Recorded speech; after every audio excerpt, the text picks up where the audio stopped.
You left your door open. Yeah, I always leave it cracked. 'Cause Huh? some of the city councilors, they know they can sneak in the back way if I leave them like that. Oh, is that way open? See, it's open, but it's, You're all set up tonight. so what time do you think this starts? 7. Okay, my schedule says 6:30. No, All right. Yeah, I've had the worst luck. I go years and years, I do 300 meetings, and they're all, but this month, in the last 10 days, 3 meetings have been misrepresented to me. Two of them Where you started, pick 'em up? 30 minutes early on me, and now this one's 30 minutes late. Where do you get your information? From the studio, Channel 17, they tell me when to be here. Oh, well, they So, probably aren't up to speed, are they? well, they typically call the clerk. You know, I guess I can probably take the time to call in. Is this gonna work?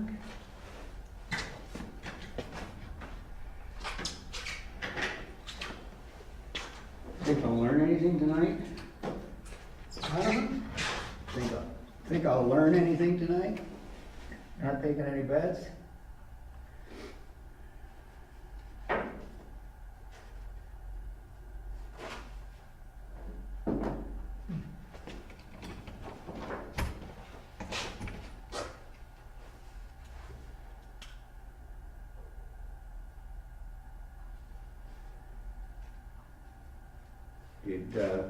Question you don't have to answer, but did you get your financing and stuff to your satisfaction?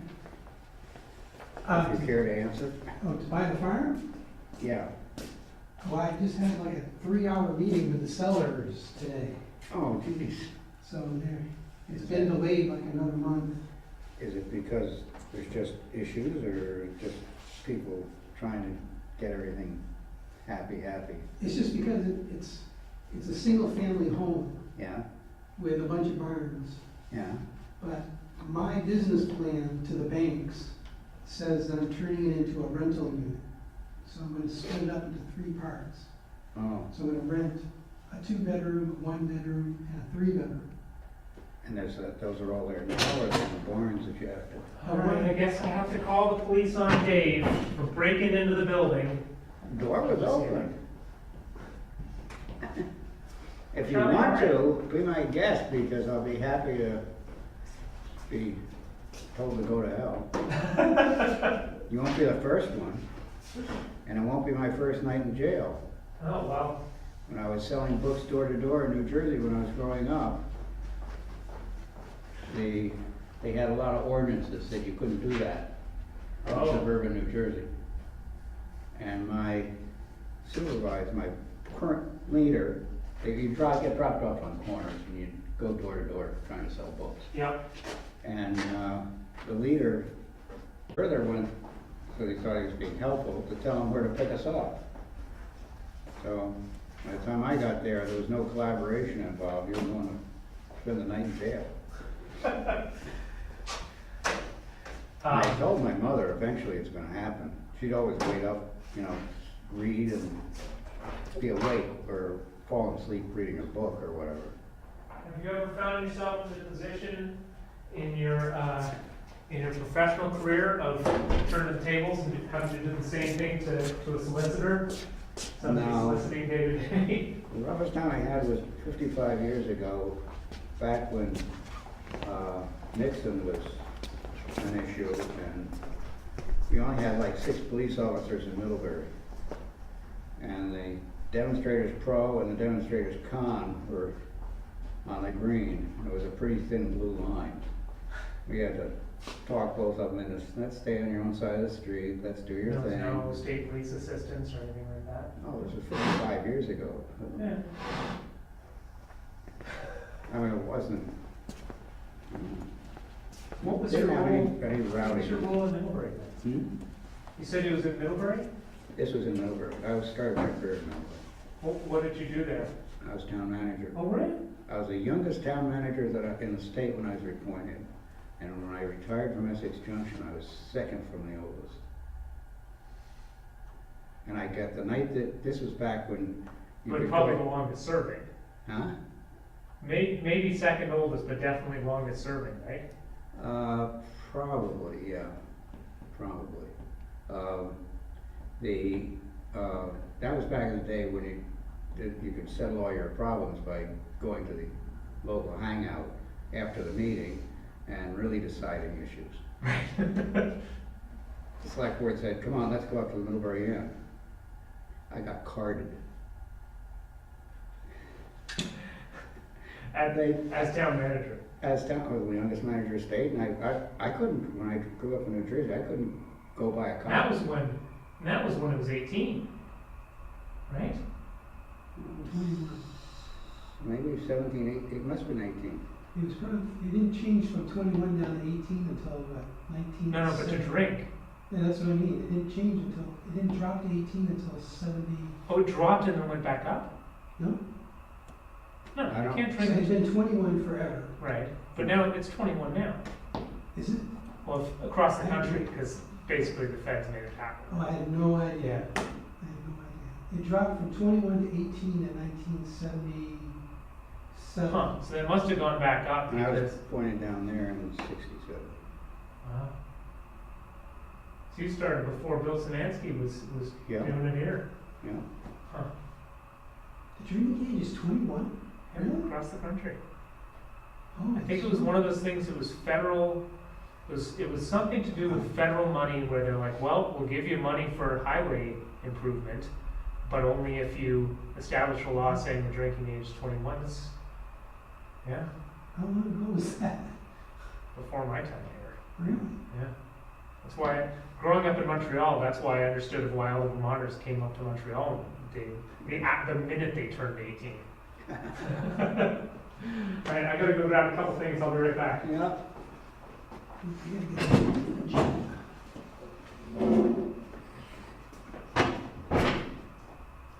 I guess I better sign in. Darn. I can't believe this meeting is starting at 7. And that says it right there. My schedule says 6:30.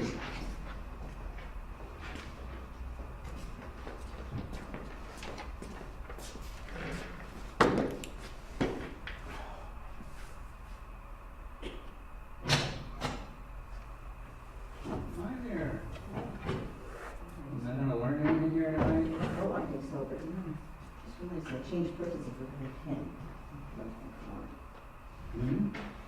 No, I'm just babbling to myself. How do you listen to yourself?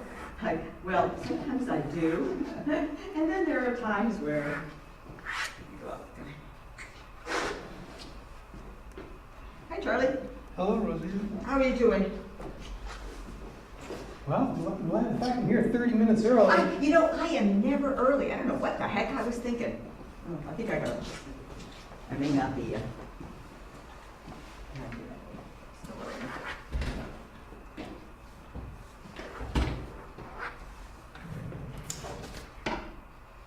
So you were saying, are you converting the barns, or what are you doing?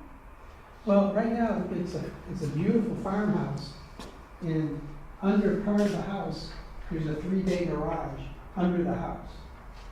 So I want to turn that into a 2-bedroom Oh, apartment, well, you're gonna, that's your design. if they allow me, if the Yeah. DRB allows me, because it's like, the big question, is it a change of use? Is it a conditional use? So, Oh, yeah. Having all the fun things you learn around here, huh? yeah. So I gotta sign the schedule for the DRB. They don't meet every month, but they're meeting in March, so. This is the town of Marshfield. This is one. Ever heard of Marshfield? Yeah, yeah. Yeah, Nice community. yeah. A lot of trees, Yeah. a lot of cows, a lot of horses. See, Marshfield is in Waitsfield Valley, right? No, you go Montpelier, East Montpelier, Plainfield, Marshfield. Oh, it's further out in the swamp.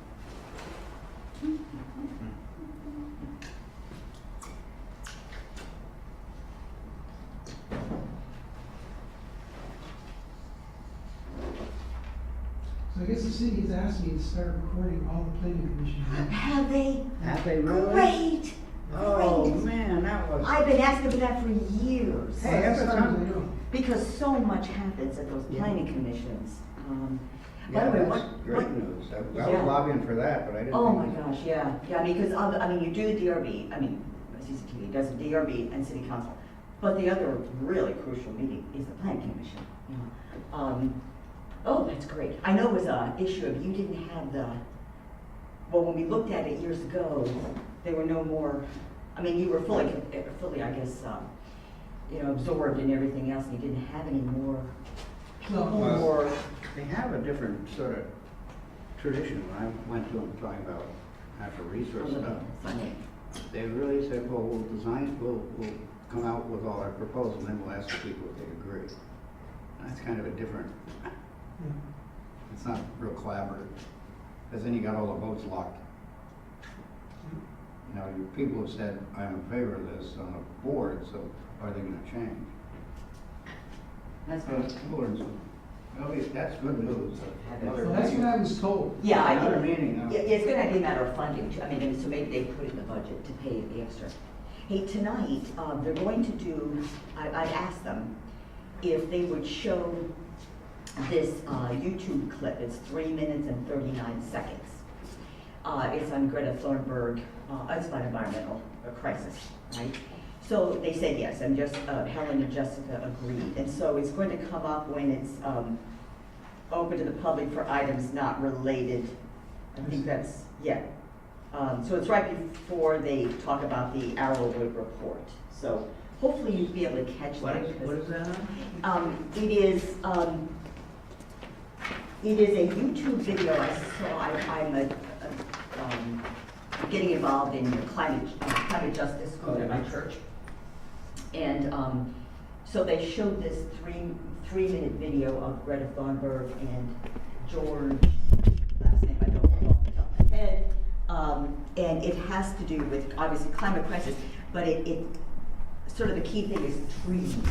So because the Arrowwood report, you know, is habitat, forest block, it was like, oh, this is a good matchup. So anyway, so they said, Helen and Jessica said, okay, so hopefully you'll be able to pick that up. It's taken 3 hours to decide on what to run. Well, that's why we did it today. So I sent it to Paul so that he would have his laptop here in order to put the link, so I wouldn't bring my laptop, and then I've done that before, but it's a pain in the neck to try to hook it up to their system. It does sound like an interesting. Well, it's only 3 minutes, so like it's not a big. As long as they don't take 20 minutes to decide if they're gonna do it. Well, no, they already decided. No, the chair's already decided, so Oh, Helen and Jessica, yeah. So I've been in communication with both of them.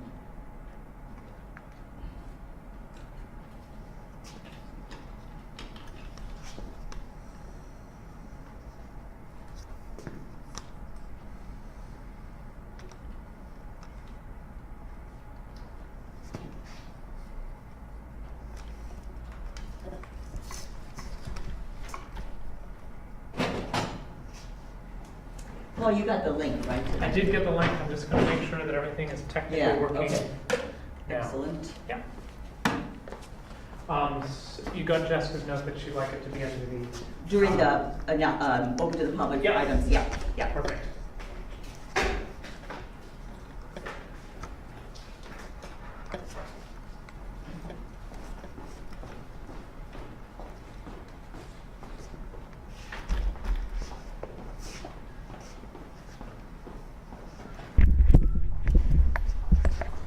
Yeah, I have to talk to Kevin again tonight, see, because we're not gonna amplify into the room until this gets fixed. Oh, okay.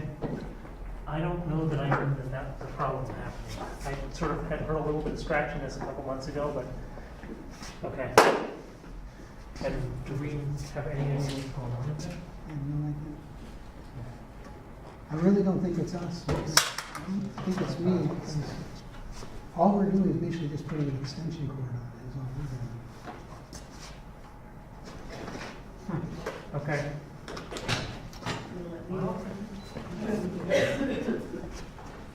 Isn't this sweet? A family coming in together. 2 different cars. Seriously. Yeah.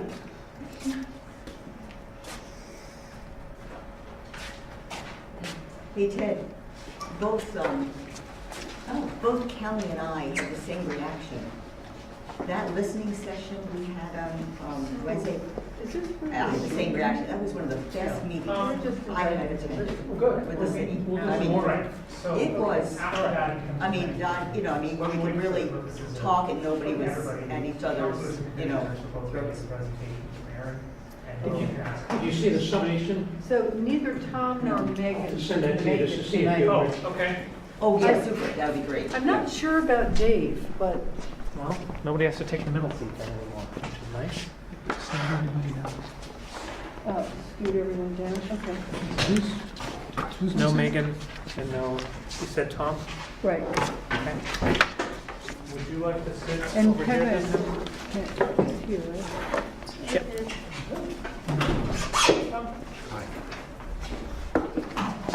Okay, thank you. Your fearless leader's getting a lot of press, huh? Lauren Glenn? Oh, I don't know, what's going on? Oh. She, you know, I don't know who it was, but somebody West, southwest. uncovered or started showing CBS some of the footage, the archival footage of Bernie and the Soviet Union, and there was a pretty neat piece Oh, I see. For 20 years or more. of Lauren Glenn when she was Now, quite young, interviewing him. And I think he had just become mayor. So it was just, it was. Do you have a copy of that? No, it was just shown on Because the. there's a DVD of Bernie, there's like a 30-minute. Oh, that's right, yeah. You know, I may have it. That they're giving somewhere. away. So they made, this is like from the last time he ran? Yes, but this is, I'm not sure all of this was on that, but anyway. after that, and it's just been Yeah. gangbusters ever since. That neighborhood. That's amazing. But it was just funny. I mean, Neighborhood has been. all the Yeah, she- big news outlets, you know, called her and wanted. It's funny, they haven't called Ted. He served at the burn That's right. as his chair. Burns sat right about where this guy sits. When you were counselor. My name is Campbell Timberry. I live in Might be better. So, Okay, great. that way it's easier for you to sit. Yeah, that's fine. Yes. Oh, yeah, I've done it 3 or 4 times now, and I'm getting to, I'd like to have it. It lasts maybe 2 weeks. Yeah, I just haven't seen it. It was so It was good. I'm very really good. with it. Yeah, so, you know, that takes the sticker shock away a little bit. Yeah, I said, okay, well, guess how much this costs? Yeah. Yeah, because I said, I'll get you one, and, you know, I said, I want one of those pumpkin muffins, okay, and then I tasted the soup. The soup was so good. Oh, I didn't get it. My dad's I office. talked myself out of it. It was excellent. Yeah. I mean, I still got plenty of time. My dad's office. Oh, was really? literally across the street. Right, I right, tended to be there more at the late end of it. Yeah. And in fact, once I had to take a frozen meal because I got there too late with the entree, but, Yeah. so, you know, after 6, the answer is no. Or you could just copy and paste it But, and say you did it twice. yeah, I was glad to see so many people sort of all Yeah. there tonight. Well, I wasn't sure what the school break, you know, Yeah. what that meant, because the traffic I know. was so down, you know, Yeah. it's like. Made a big point of getting there in a timely fashion this time. I wanted that I asked her how often they run out, and she said they only run out once, not a lot. Yeah. They certainly did one of the nights when I was there, but what I got instead of it was awfully good. It was a sausage thing, cooked cabbage and whatnot. It was frozen, yeah. Oh, I see, yeah. Yeah, so that was fun. Well, it was only to, Carol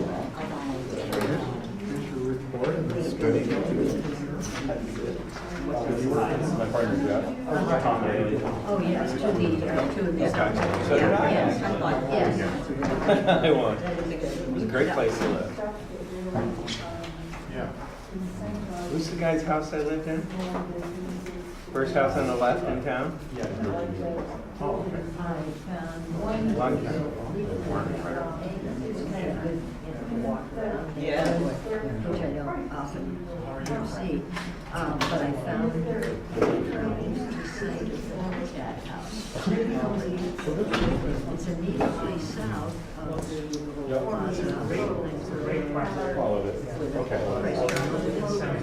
You know, right at the corner of Boston Road and head south. It's on the right-hand side, just a door or two beyond where the shopping center is. Yeah, your sign is up there and some equipment on the lot. How are ya? Yeah. I used to. Beardies, right? Yeah, so they, you know, volunteers. How do you tell how your high Is that the So far. No, we're not. We used to bring the food from. Yeah, I've watched that. Yeah.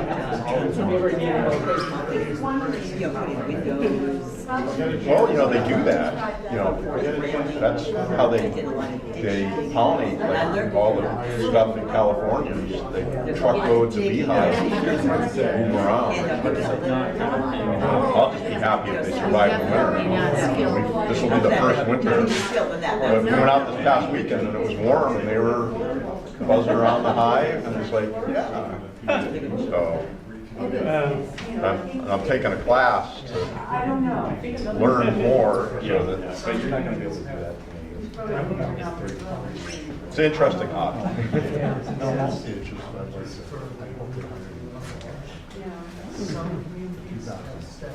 And I got your message, and I got my message. How about tomorrow? Yeah. Yeah, we can't. And then I also think it's okay, but I still want to let you know. Today I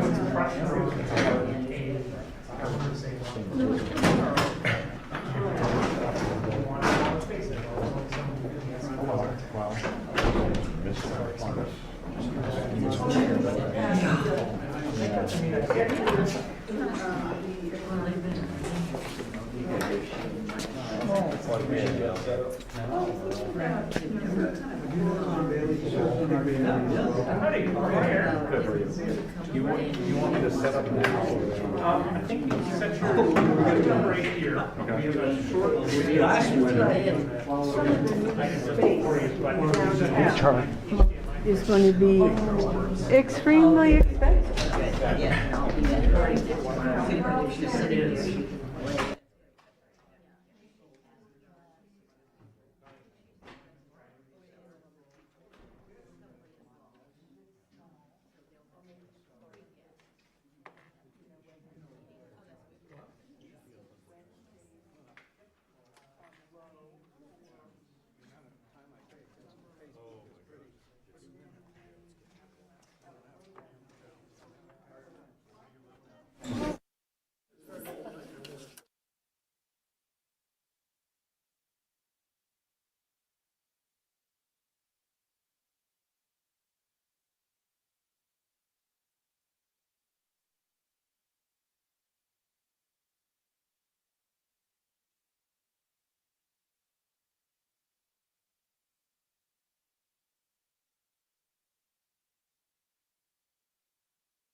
Sure will.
This is really, I saw this really as your meeting that you invited us to. Well, thank you. Hear this presentation.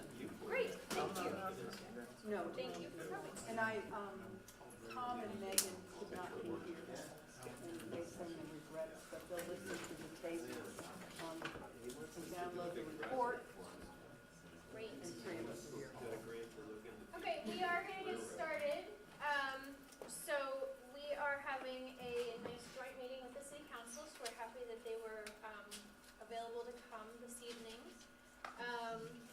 So in case of emergency, you can go out either the exit doors on that side of the room and out to the parking lot, or if those are blocked, you can go back out this door and out the front door. Any agenda changes? Okay, we'll keep it as is. Open to the public for items not related to the agenda. Anyone have anything?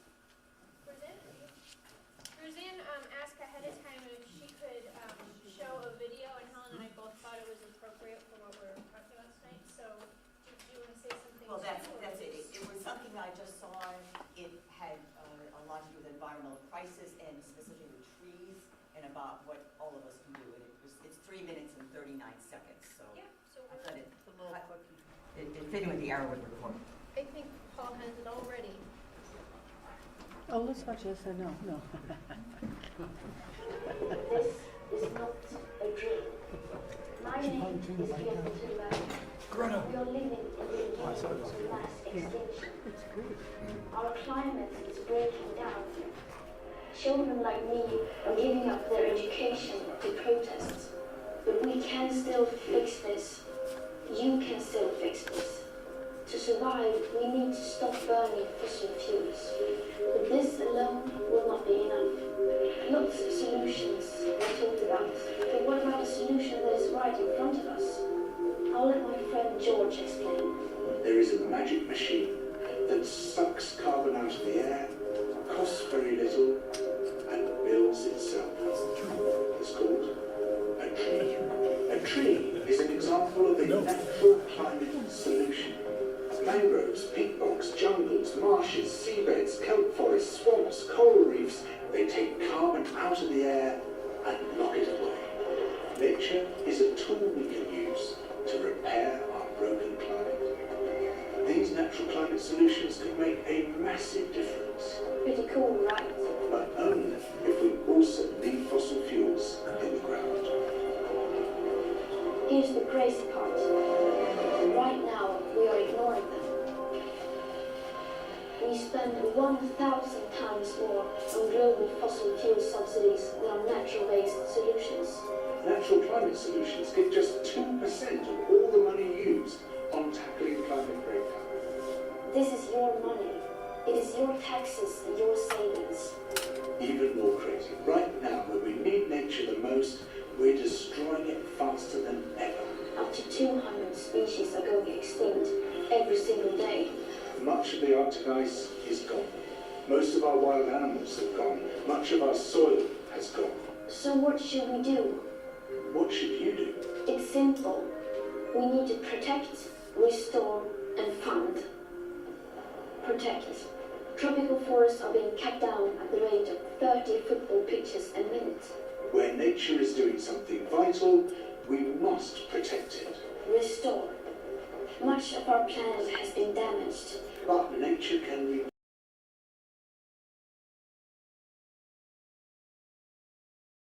We need to stop funding things that destroy nature and pay for things that help it. It is that simple. Protect, restore, fund. This can happen everywhere. Many people have already begun using natural climate solutions. We need to do it on a massive scale. You can be part of this. Vote for people who defend nature. Share this video. Talk about this. All around the world, there are amazing movements fighting for nature. Join them.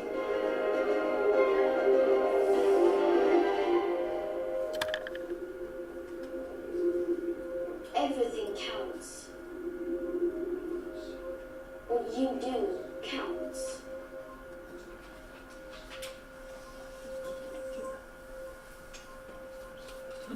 Great. Thank you for sharing. Any other items from the public? Okay, any announcements from here? Staff report? Nothing to report today. Okay, then I think we're ready to move on to our main event. We're having a presentation and discussion of the 2020 South Burlington Habitat Block Assessment and Ranking from Arrowwood Environmental. Is that right? Yeah. Come on up. All right. And if you could introduce yourselves, that would be great. Unless Paul wanted to, did you want to do anything? I think just briefly, as we said in the staff memo, that where this project came from, that the Planning Commission has been working for the past long while on updated regulations related to planned unit developments, natural resources. Over the last summer, there was a working group of the leadership of the Planning Commission, as well as Alan Strong from the Interim Zoning and Open Space Committee, talked about how to look at these different resources, and the Commission in the fall discussed an interest in addressing from a regulatory perspective forest blocks, habitat blocks, and reviewed a potential scope of work and approved that for Arrowwood Environmental to do this analysis with the purpose of, in some manner, incorporating that into the city's land development regulations.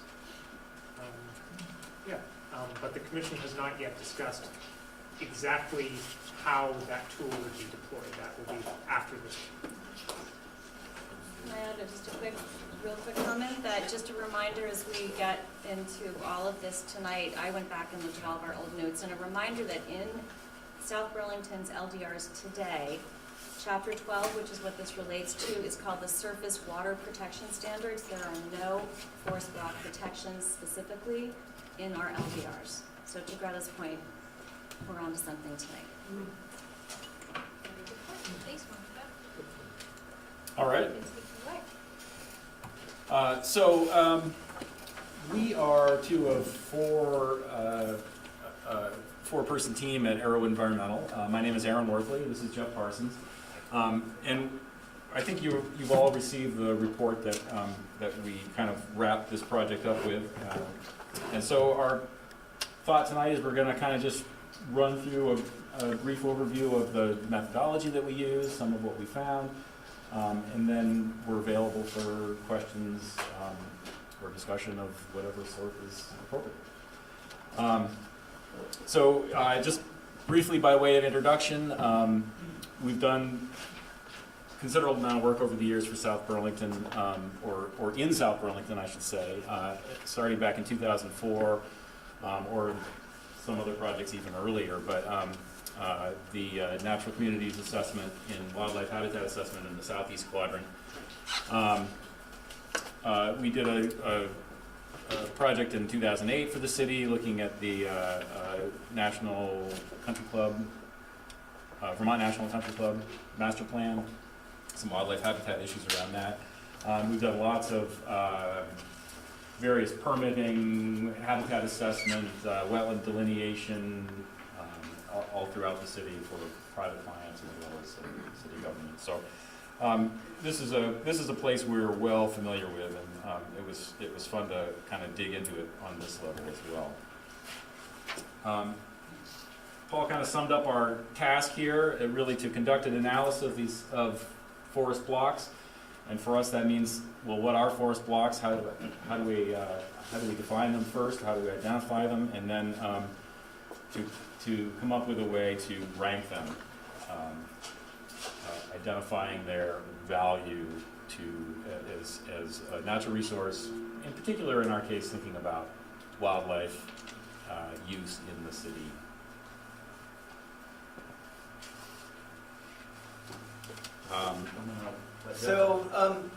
We moved from forest blocks alone to forest blocks as they relate to wildlife habitat. And so we coined the term forest habitat blocks. I don't think we coined it, I think the state did a long time ago. But so we looked at the units of forest that were within South Burlington that provide food, habitat, and a place to live for species of wildlife. Now, we didn't include things like squirrels and skunks in terms of looking at defining their habitat. The city was interested in looking at the more wilder species of wildlife that either live here or sometimes come into the city. We know that includes things like bobcat, the gray fox, white-tailed deer, the occasional fisher, the occasional blackberry even, and the occasional moose, although I think it's been a little while since you've had a moose, right? I live in the Northeast Kingdom. We don't even see moose anymore. They're so in such decline in the state. So we looked at what size of a forest unit is generally accepted as the smallest that can provide wildlife habitat for species other than things like squirrels, as I said. And the state and numerous other groups that map these habitats use 20 acres as the lower cutoff. So we did a bunch of looking at the forest land to see how many units would be included if we stopped at 10 acres, if we stopped at 50 acres, and we arrived at 20 acres as being a good minimum cutoff to map in terms of being a forest block that provided important wildlife habitat. Now, some species such as bobcat and fisher require larger areas if you're going to have females that are breeding, within that habitat.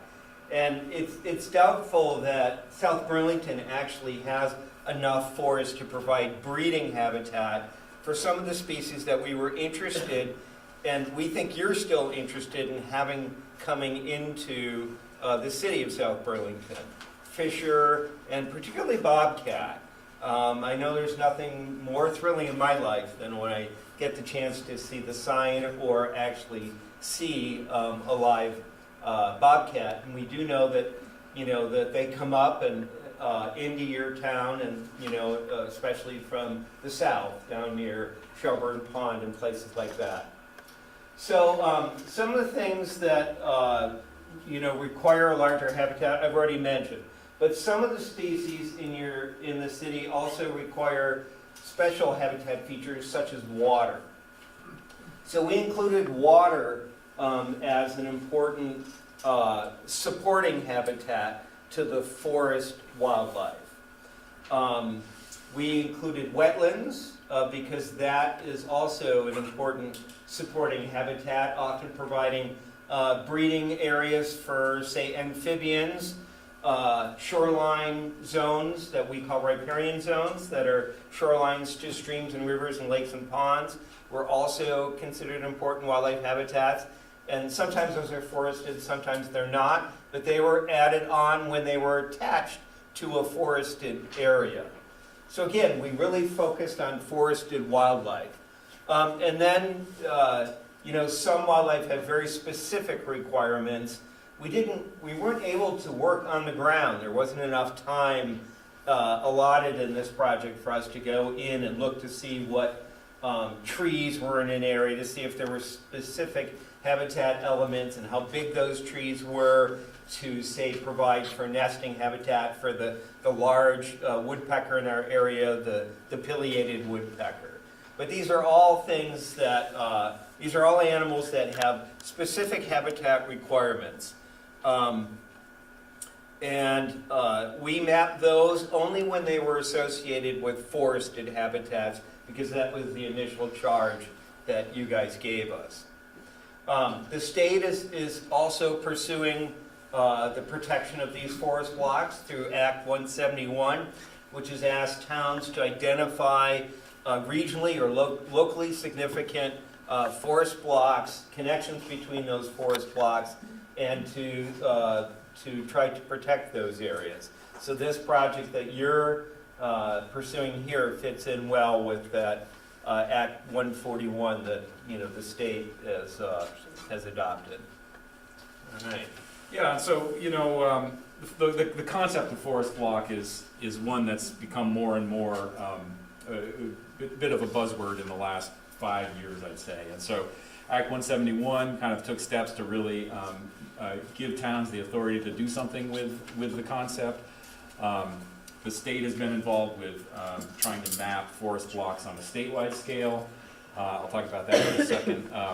And as part of Act 71, they actually defined a forest block, and I think it's a pretty useful definition. It's somewhat loose, but it gives you a pretty good sense of, you know, really what we're talking about here, and that these aren't places that are devoid of things like recreational trails and that kind of stuff. They're not necessarily wilderness, right? But they are forested, although forested in the sense that they can be in any stage of succession. So it can be young forest or regenerating forest as well. And that's sort of, you know, I think in South Burlington, that's an important and critical point. You have relatively very little intact forest, but as you start to look at the edges of that, there's quite a bit of regenerating forest that's surrounding it. So that was part of the consideration when we started talking about definitions of forest blocks. And so why not just use what somebody else has done? I mentioned the state's mapped forest blocks throughout the entire state of Vermont. They've done a whole prioritization ranking of those, and you know, why wouldn't South Burlington just jump on those and use those? And there's a few reasons, and we say this to town after town after town throughout the state, and it's just as relevant here in South Burlington as it is in a town like Warren or Johnson. These habitat blocks that were designed to look at the entire state, right? All of the data, all of the inputs, consider the makeup of the entire state. They didn't think about kind of the unique situations that are happening in each bioregion of the state or each town within those bioregions. They utilize statewide values. We've got enormous swaths of forest through the central part of the state. None of that is happening here. And so that, when you start talking about prioritization, very little of that comes into play. Some of the data that was utilized, because they were working on a statewide scale, and at the time they were doing it, pretty coarse information. So while it works really well to look at the entire state of Vermont and see how things break out, when you start getting down to a community level, or even much worse, a parcel level, it makes no sense. We're talking about, you know, a mapping unit of 30 meters by 30 meters and saying whether that's a forest or not, and there's just too much error there. Not to mention that it's somewhat out of date, especially in a place like South Burlington that's changing as rapidly as it is. Most of the base data that went into this mapping project was from 2006, and so we've come a long way since then. And it really was never intended or suited for municipal or parcel level planning work. really appropriate at the statewide scale, but not so much here. And you know, when you start overlaying this with current aerial photos and stuff, it really comes out to be obvious. There has been a little bit of local mapping that's you know, we looked at in leading up to this project. We mentioned the 2004 study that we did in the southeast quadrant. That's the lighter pink and lighter yellow areas. That identified some high quality and rare elements, natural communities in particular, and some specific habitat types. The Open Space Committee did a mapping of what were considered Class 1 and Class 2 forests, I guess. And my understanding of this was it was a fairly rough exercise, but it was starting to kind of get at some of the community values where people saw some of the important spots, and so we took a look at that as we dove in as well.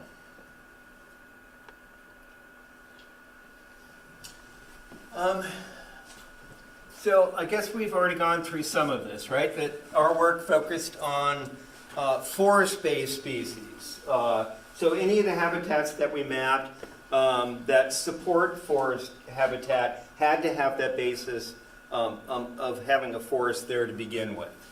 And you know, the real reason that we did the specific work here is because when the state did their prioritization, your areas would have been so small that they would have, you know, trickled off at the end of the page there. You know, I live in Lowell, where we've got forests that are, you know, 15,000 acres or bigger. Here we added the supporting habitats. So successional forests, we added shrubland, young forest, and mature forest. And we added those to the surrounding habitats, such as unmanaged wetlands, stream corridors, and then we put those into specific units.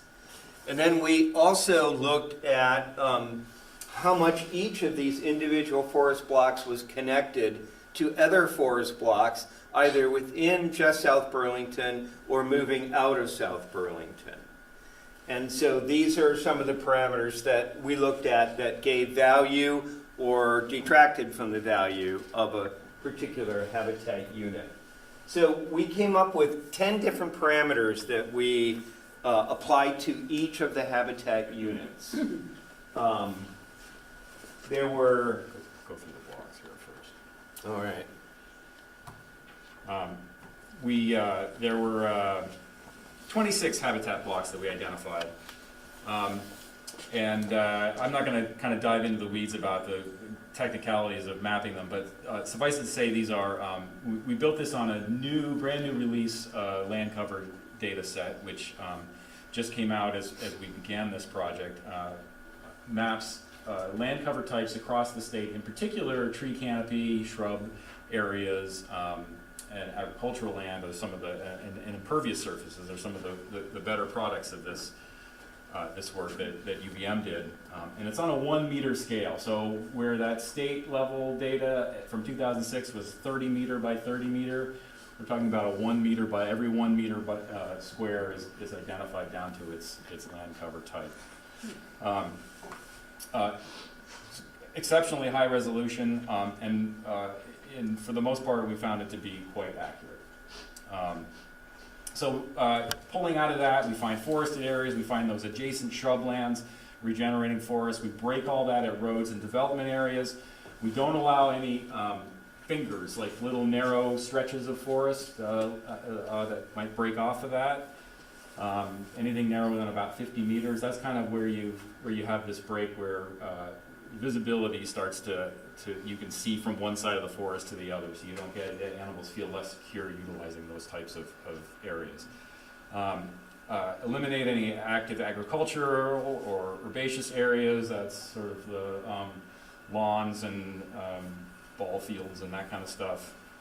Jeff mentioned the 20-acre cutoff, and that sort of gets us down to these, delineated 26 habitat blocks. Now, we did want to point out that there are other habitat types within the city limits that are also important.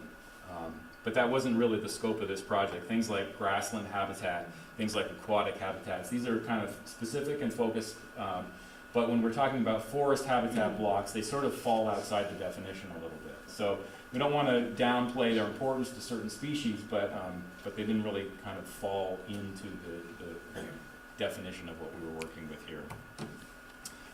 Jeff mentioned 10 parameters. Each of the habitat blocks was then scored for each of these 10 parameters. We'll run through those hopefully quickly here in just a minute.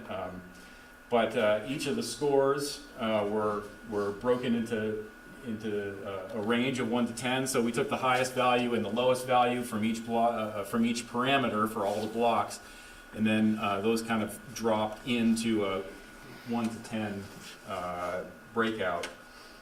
So that gave us a high score of a 10 and a low score of a 1, and the others fell somewhere in the middle for each of these 10 parameters.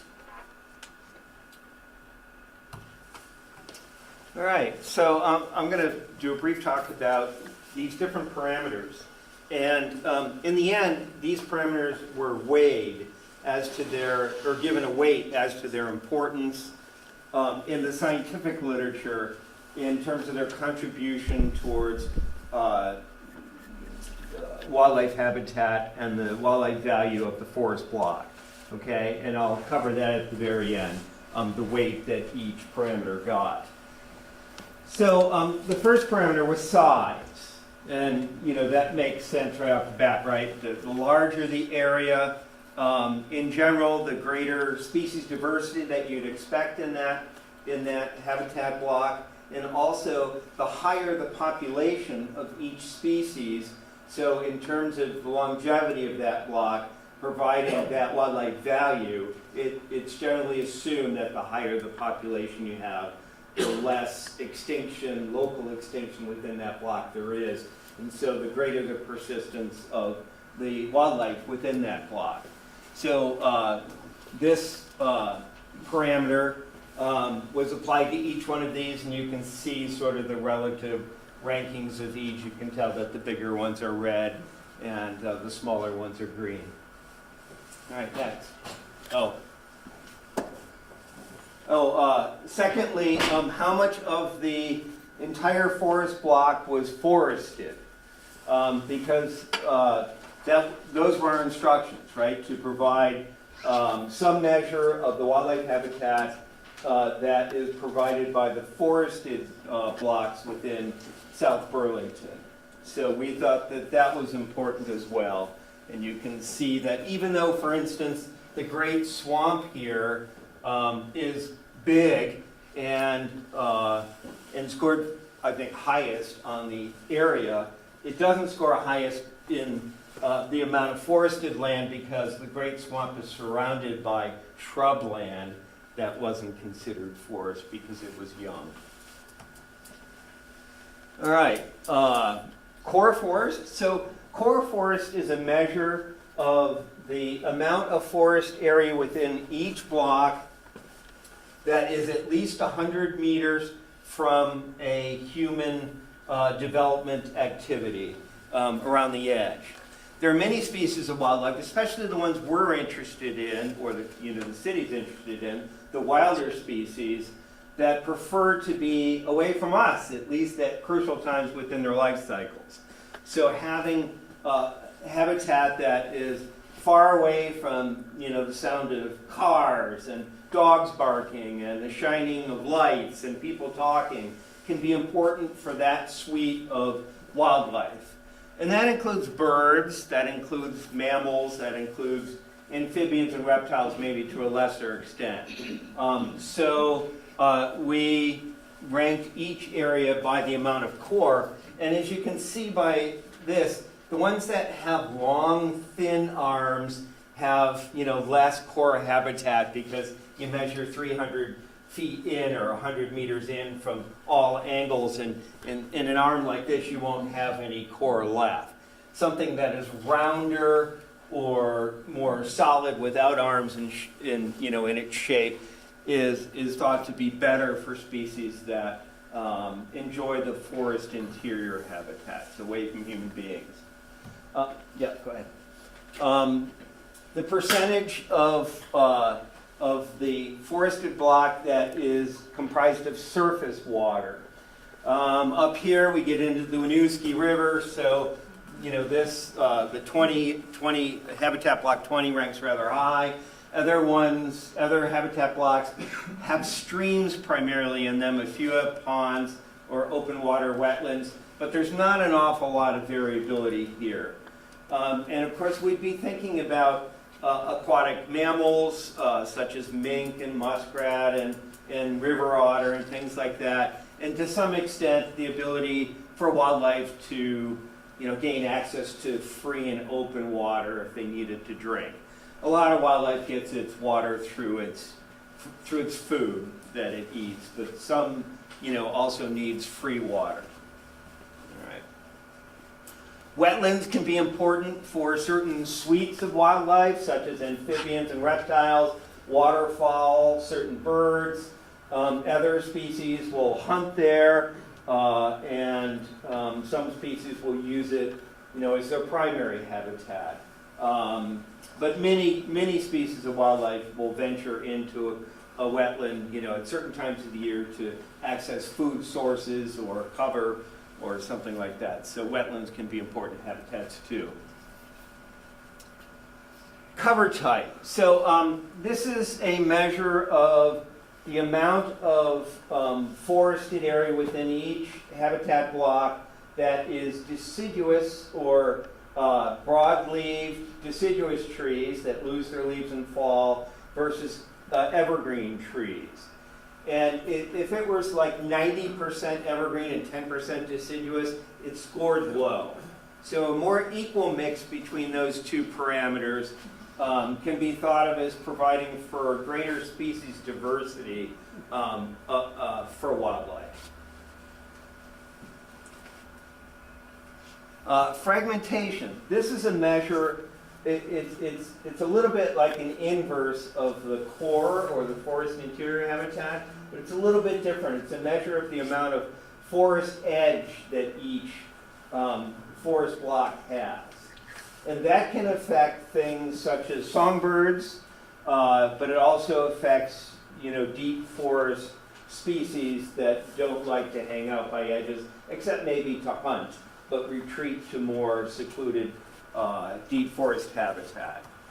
Aaron used a special method on that one that I had never heard of before, and maybe he'll talk about it if you're interested. But other than that, let's go on. Horizontal diversity. So this was measuring the amount of change as one walks across the landscape in terms of the types of vegetative communities that one encounters on the ground, but also the change in canopy height. So if you're walking, you have a 10-foot forest and you got a 50-foot tree canopy, that registers as a change. And that's another way of describing what's called foliage height diversity, which is important to the diversity that a forest block will provide for songbirds. There are other things that also influence songbird diversity, but foliage height diversity is an important one. And the change as you move across the landscape is thought to be more important for the diversity of mammals. It's generally applied at a larger scale, but we thought, not going down any less than 20 acres, it was appropriate to apply it at this, for this project as well. All right, next. And then the amount of habitat, and you can see the amount of habitat in gray here, that is habitat that supports the wildlife within the forested block, in providing water and shrublands and early successional forest and wetlands, and providing food, cover, breeding grounds. So it can be seen as a measure of the habitat surrounding each block that is not detracting from the wildlife value, but is adding to the wildlife value of that forested block. do you want questions at the end, or? I think we're one more. Well, a few more with one more. You can Okay, ask I questions had a now. question about that map, but we can come back to it. Okay. So, connecting habitats. So this was a measure of the connectedness of each habitat block to either other forest blocks within South Burlington or outside of South Burlington. And so each land use or cover type was given a value, and this value is a measure of the permeability of the landscape for wildlife movement. And it's a way of actually predicting wildlife corridors on the landscape. The lower the value, the better, obviously. The interstate we didn't consider to be a complete block for wildlife movement. If you have culverts under the road, and you have forest areas right up next to the freeway, you can get movement of certain wildlife through those culverts. And of course, we see wildlife dead on the road all the time. So wildlife is moving across that area, but it's very difficult and has its problems and creates its own issues, right, with killing wildlife at times. Streams were given the highest value, and then forests and shrublands just beyond that. You want to say something? Yeah, I'm gonna. Paul just asked me to kind of run back and talk a little bit more about how we actually define the boundaries of these habitat blocks, and I kind of glazed through it pretty quickly, and so with just slightly more detail. So I mentioned the land cover data that was sort of the foundation. So from there we took what's defined as the tree canopy area on this 1 meter resolution data set. There's another one that's also shrubland, kind of combined those two, looked at, ran a bunch of kind of more technical spatial processing tools to eliminate the little blips and holes in the middle, sort of a bunch of the noise that you get with such a fine resolution digital data. And that sort of is the primary defining thing. And then they get chopped off at things like roads. We buffered the roads out a little bit so you accommodate for not just the road itself, but for the shoulders and kind of the impacted area where maintenance and things like that regularly occur. Other impervious surfaces, which were also a component of this land cover data, such as parking lots and driveways and of course, buildings, roofs, and all that kind of stuff come into play here as well. So that, and then there were some other spatial tools that we utilized to help eliminate some of the things like, if you had a forest block and then a long hedgerow extended off of it. Well, that's not really part of the forest habitat. So some processing tools that help us eliminate that and kind of get at the core forest area. And I use the term forest, I should switch to the term habitat because that's really what we're thinking about, because it's not only just mature forest, it's also these regenerating forest areas, shrublands, and that sort of thing. And then we actually did a drive-through. We spent the entire day driving all the roads in town, taking notes and seeing where things had changed since the air photos were taken that Aaron was using, along with the UVM data. And what's the one area near Kennedy Drive, were we? Yeah, that was a big forested chunk on the UVM data and was completely O'Brien property. Yeah. Yeah, so both the O'Brien property and the kind of the Market Street area showed up in our original analysis as forest blocks meeting that 20-acre cutoff, and sure enough, you drive up to them and it's something different now. So it's important to kind of bring a little bit of realism to the thing. There were a couple other notable things that came up in the windshield survey. One was the initial run of modeling that we ran stopped dead at the city boundary. And as we started hitting some of these perimeter areas, we realized that a bunch of the smaller kind of parts of larger important habitats that are outside of the city were eliminated. And so we realized we really needed to kind of go bigger and beyond and make sure that you're not discounting something just because it's crossed by a political boundary, because we all know bobcats certainly don't do that. And then other times we found where there was shrubland that wasn't connected to forest because of some human activity that was occurring between the two. And so we had included that as supporting habitat before, but in fact there was a busy road between the two. So we actually did a process of making some manual corrections to the kind of the original automated process, reran the automated process with some of these changes, and then get to this. And what we end up with is, if you lay this over a recent aerial photo, you find that it really traces the forested areas quite well.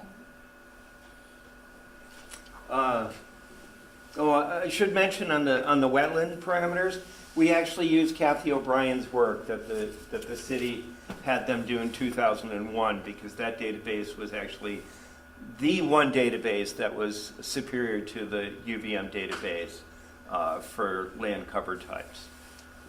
So that work has come back to provide dividends to you guys for, 19 years now. So. As we've kind of run through these parameters, I think the repeating theme you've heard over and over again is diversity, and that's one of the things that we really consider pretty strongly in all this, is that wildlife respond to kind of multiple elements. So when there's wetlands and streams and conifer and deciduous forests, these things all happening together, it becomes studies have shown time and time again, it becomes a much more viable and important habitat that's utilized by certain species more and by more species as well. So I had said that after we scored each habitat unit by each of the 10 parameters, we had to come up with a weighting scheme to decide which of those parameters was the most important, or put them in some order of importance. And we spent a long time talking about this and getting out the books and articles, and finally came to area being most important, the connections being next.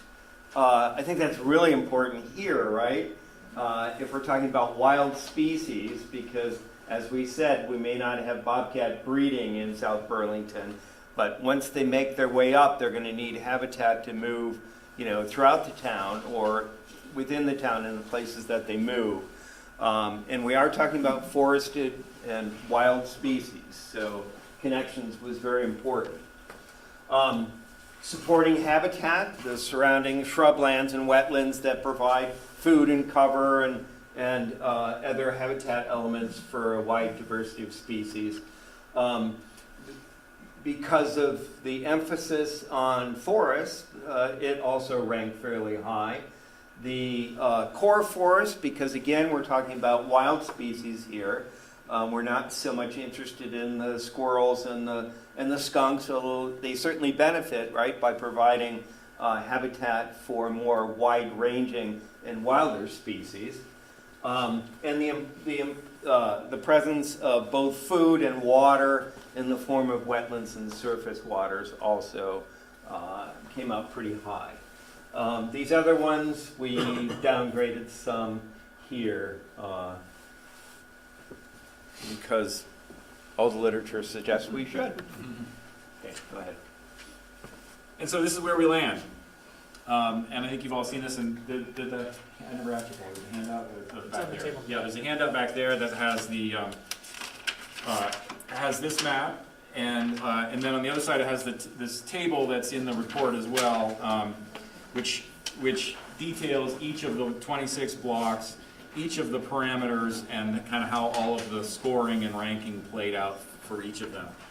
This is sort of just well, in one case, a fairly busy summary, but a quick look at how each of the 26 blocks, which are identified by number, which are these white numbers inside here, and then each of the parameters stacked in a bar as in their weighted values and kind of how they all add up. So you get a sense of, you know, for example, here the red areas are the size parameter. The purple ones at the top are the connected parameter. Those are the two that end up with some of the higher weights, and then others filter in through the middle there. Tried to give them a little bit of a, like, for example, the wetlands are light blue, and tried to make them make sense. But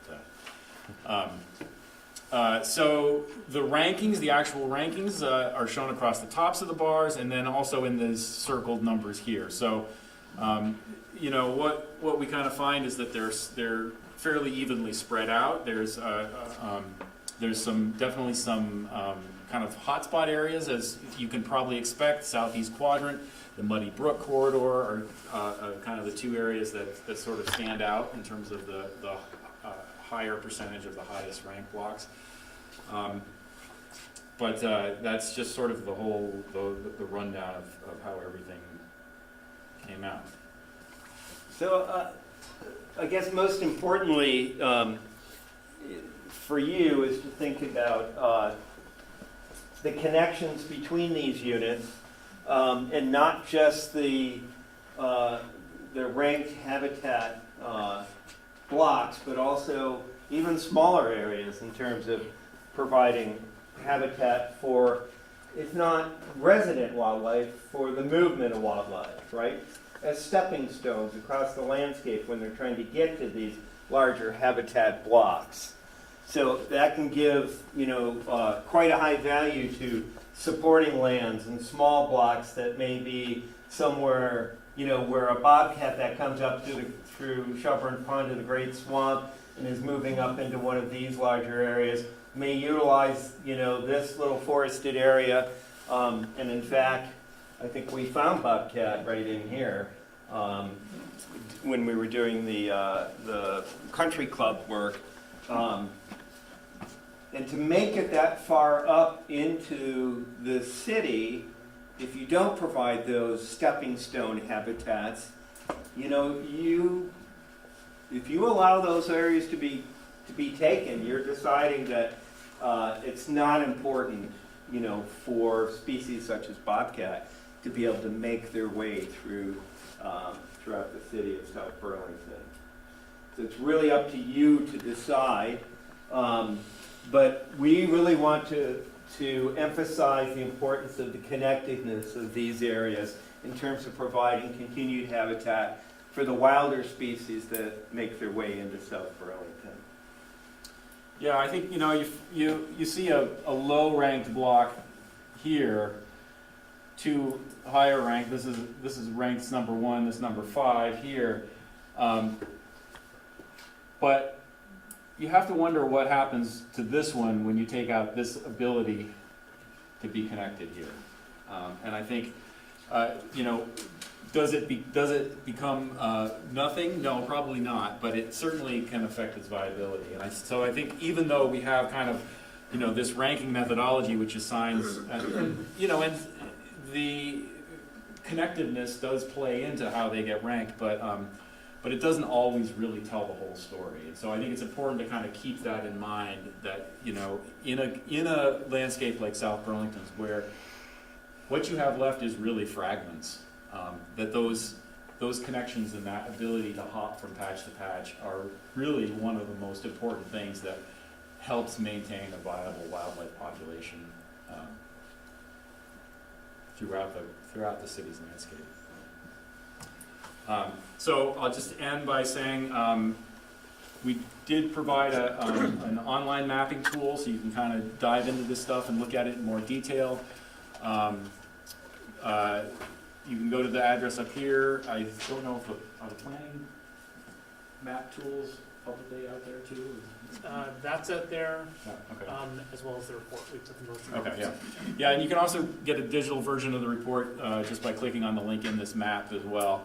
But when you're here, you can actually zoom in really closely. You can, over here is a little tool that lets you switch to an aerial photo view, so you can change the background and you can kind of see some things. You can play around with some of the other little tools there to turn layers on and off and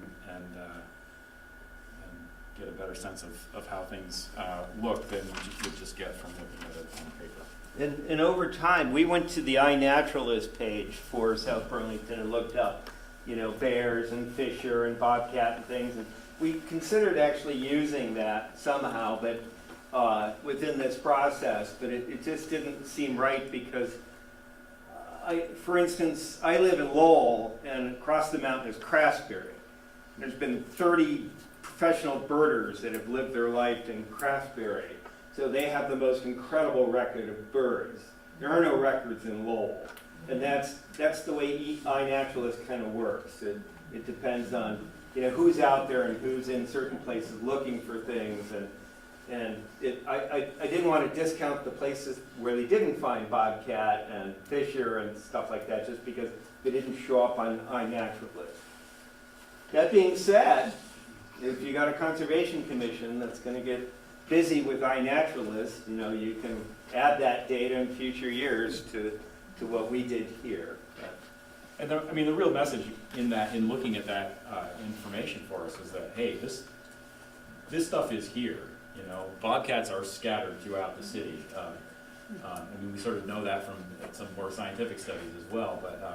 But things like moose and black bear also make appearances regularly. A whole suite of birds that really don't show up in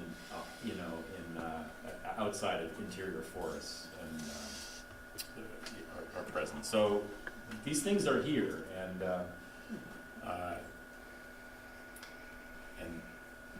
this is where they are. And this is a start. This is really great. Thank you. Thank you. So I know some of the commissioners had some questions, so maybe we can kind of get questions from up here first, but before we open it up to the bigger group. I know Monica, you had one. Are you ready? Yes. Right, now, thank you, that last map that you put up, thank you so much for that, because I think that in the report that we'd received, the connectivity. Oh, yes. So, The I mean, last your map. report, which was excellent, and it's really helping understand your criteria for these blocks. But even the other one you put up that with the pink and towards this. I'm sorry. I don't think it was in the report. It wasn't, yeah. That one this isn't in the Yeah. report. No, we haven't seen this, and I like this is this. what That is is so something. helpful. What I was going to ask is, so I think there will be discussion about these individual little islands, but can you tell me, what does the red and the pink need to look like?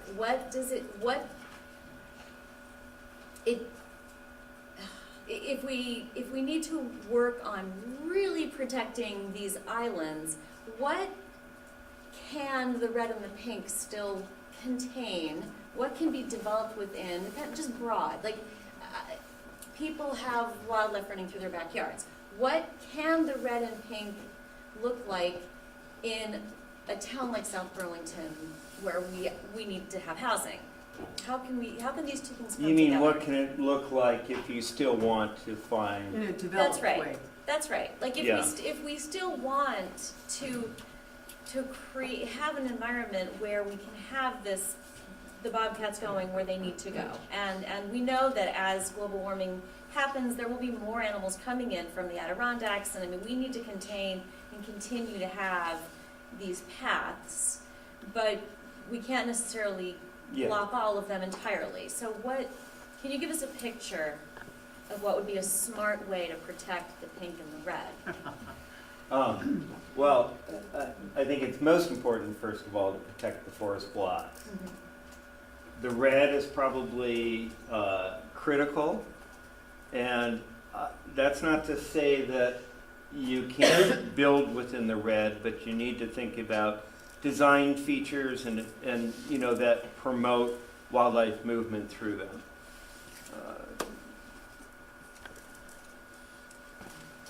Cluster development, right?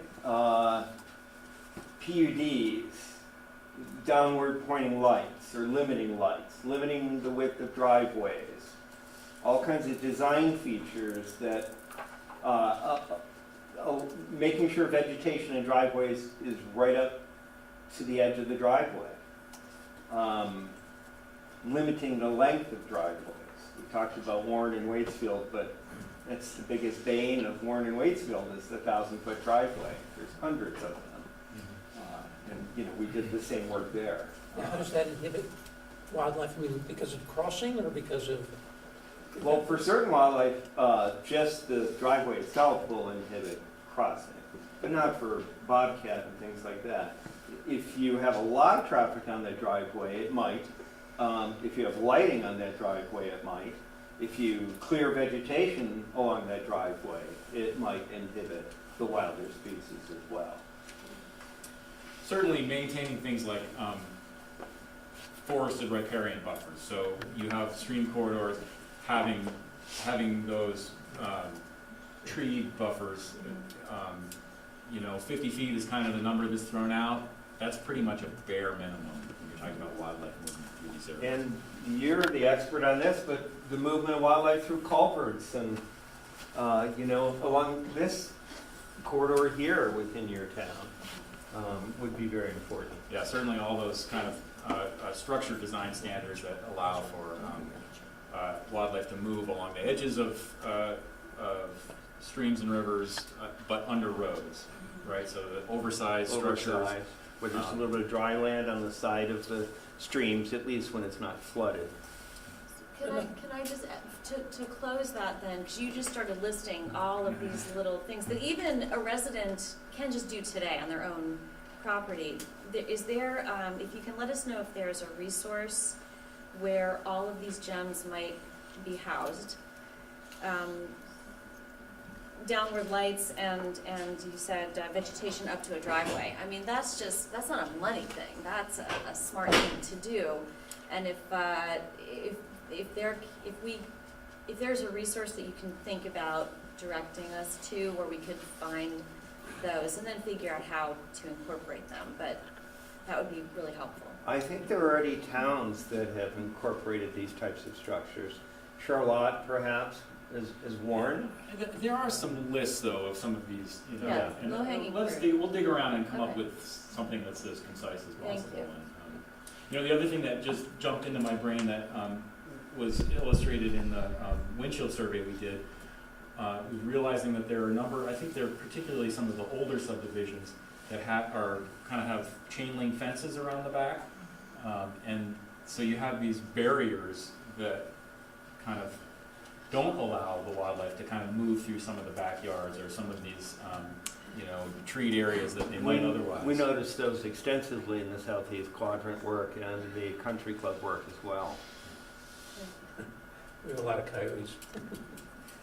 I have two questions, one of which is, we have probably 3 roads planned, I think, crossing through the Southeast Quadrant to Heinsberg Road, connecting Dorset. I think you sort of inferred, but what kind of critters would that inhibit? And another part of that question is if it inhibits XYZ critter, do we want to preserve north of that if they can't get through anyway?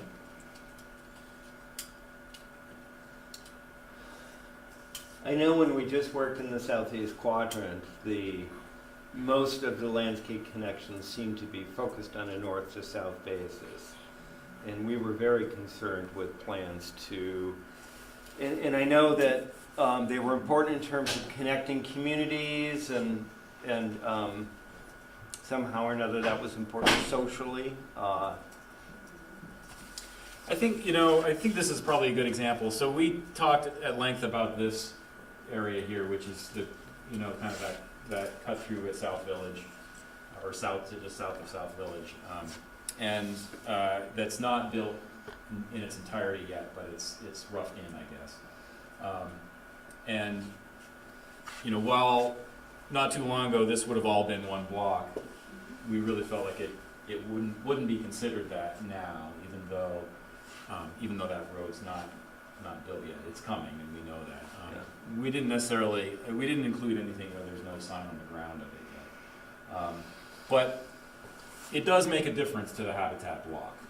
certainly makes a difference. And then, you know, in this case, there's still a fair degree of connectivity across that road. As it gets paved and busier and all of that, that's going to be reduced. But again, some of these things can be brought to bear on city streets as well as on private developments where, you know, keeping that forest connection close to the sides of the road, oversized structures to allow passage underneath the road. Those kind of things all enhance the ability of wildlife to be able to continue to utilize those pathways. I think if you're talking about a road up here, it's going to be different than a road through here. Yeah. I think you start putting a lot of east to west roads through this area, and you are going to just push the risk assessment that a bobcat does when it decides why it's moving up here. Is it going after food? And are there more paved roads that it needs to cross? And the more you draw roads across east to west, especially down here, the less likely it is you're going to get species like fisher and bobcat, if indeed they are moving in from Shelburne Pond or from other areas. It's less likely they're going to be moving into areas further into the interior of South Burlington. That being said, if you decide that that's what you want, there are all kinds of things that we can help you with that Aaron just mentioned and that we talked about with Monica, about things that you can mitigate to some extent, but not completely. Unless you put in extensive wildlife underpasses or something, you know. And yeah, you know, Jeff mentioned that every time we've modeled wildlife movement in South Burlington or in this general region, it's really a north and south pattern. And that's because of the settlement patterns, right? I mean, you've got major north-south thoroughfares that have, where the development has been built out, and what's left are these, you know, north and south pathways between them. And so it's, you know, the wildlife habitat that you have left is a function of the developed landscape. And so the more you start to section that off, the harder and harder and harder it becomes. So I think for us, for the next time that we talk about it, it would be helpful to actually have this map kind of with the red connections and then our hazards, like the other natural resources that we're regulating either now or we're proposing to regulate, to really be able to look at how our regulated areas would match up with those connections. yeah, where they overlap so that there's multiple and just to reasons. see if there's something we're missing,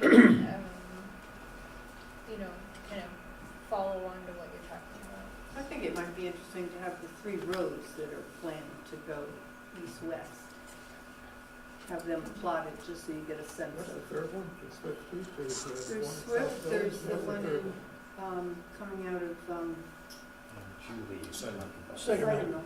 So there's Brand Farm, Cider Mill, and South Village? Those are 3? Oh, so there's Old 4? Farm Road to Yeah. to Vincent. So there's 4. Right. So Those 3, Yeah. and then The- separately the South Village one in a different area. And don't forget Cider Mill 2 has a connection. We'll have a connection too. Well, that, we counted that, That's didn't what we? we- That was one of the 3, yeah. I mean, just to see where they are and what the impact is and. I think it would apply to any new road segment on the official map, like just in case we're missing one right this minute. Right. But You have a conservation commission, right? No. Oh, Need okay. one. we But when We you, have natural we have a similar resources and committee. Open space, and we have a yeah, land trust, and we collect money to buy and conserve land, we have fun. I mean, it seems like if you're thinking about those roads, you'd involve them and have them, I guess, first of all, you need to decide if you want all 3 of those roads and what that means. And if you do want all 3, work with them to decide where a couple of the best crossing locations may be in relationship to these resources, and then do everything you can to provide for continued crossing. If it's on the Muddy Brook, put in some oversized culverts, you know, so that if the road has to cross Muddy Brook, you know, you're still accommodating wildlife. If it's somewhere else, you look at, you know, what forest is there now and what you can do to maintain connections across that road. There are some grants. I know Moncton actually got money to do, what, underground or in large culverts, was it? Dry culvert, yeah. Dry culverts, yeah. And from whom do they get the grant? It was multiple funding sources, but there was a lot of Fish and Wildlife state money that went into it, and private funding. But like that's the kind of thing where if you're designing a new road, it's really quite easy to put another culvert under versus, you know, having to go, in the Moncton case, and having to go back later. Right. Rip up the road and Right. direct the wildlife in. And So the red and the pink areas are included in the online map. They're turned off by default. They can be turned on.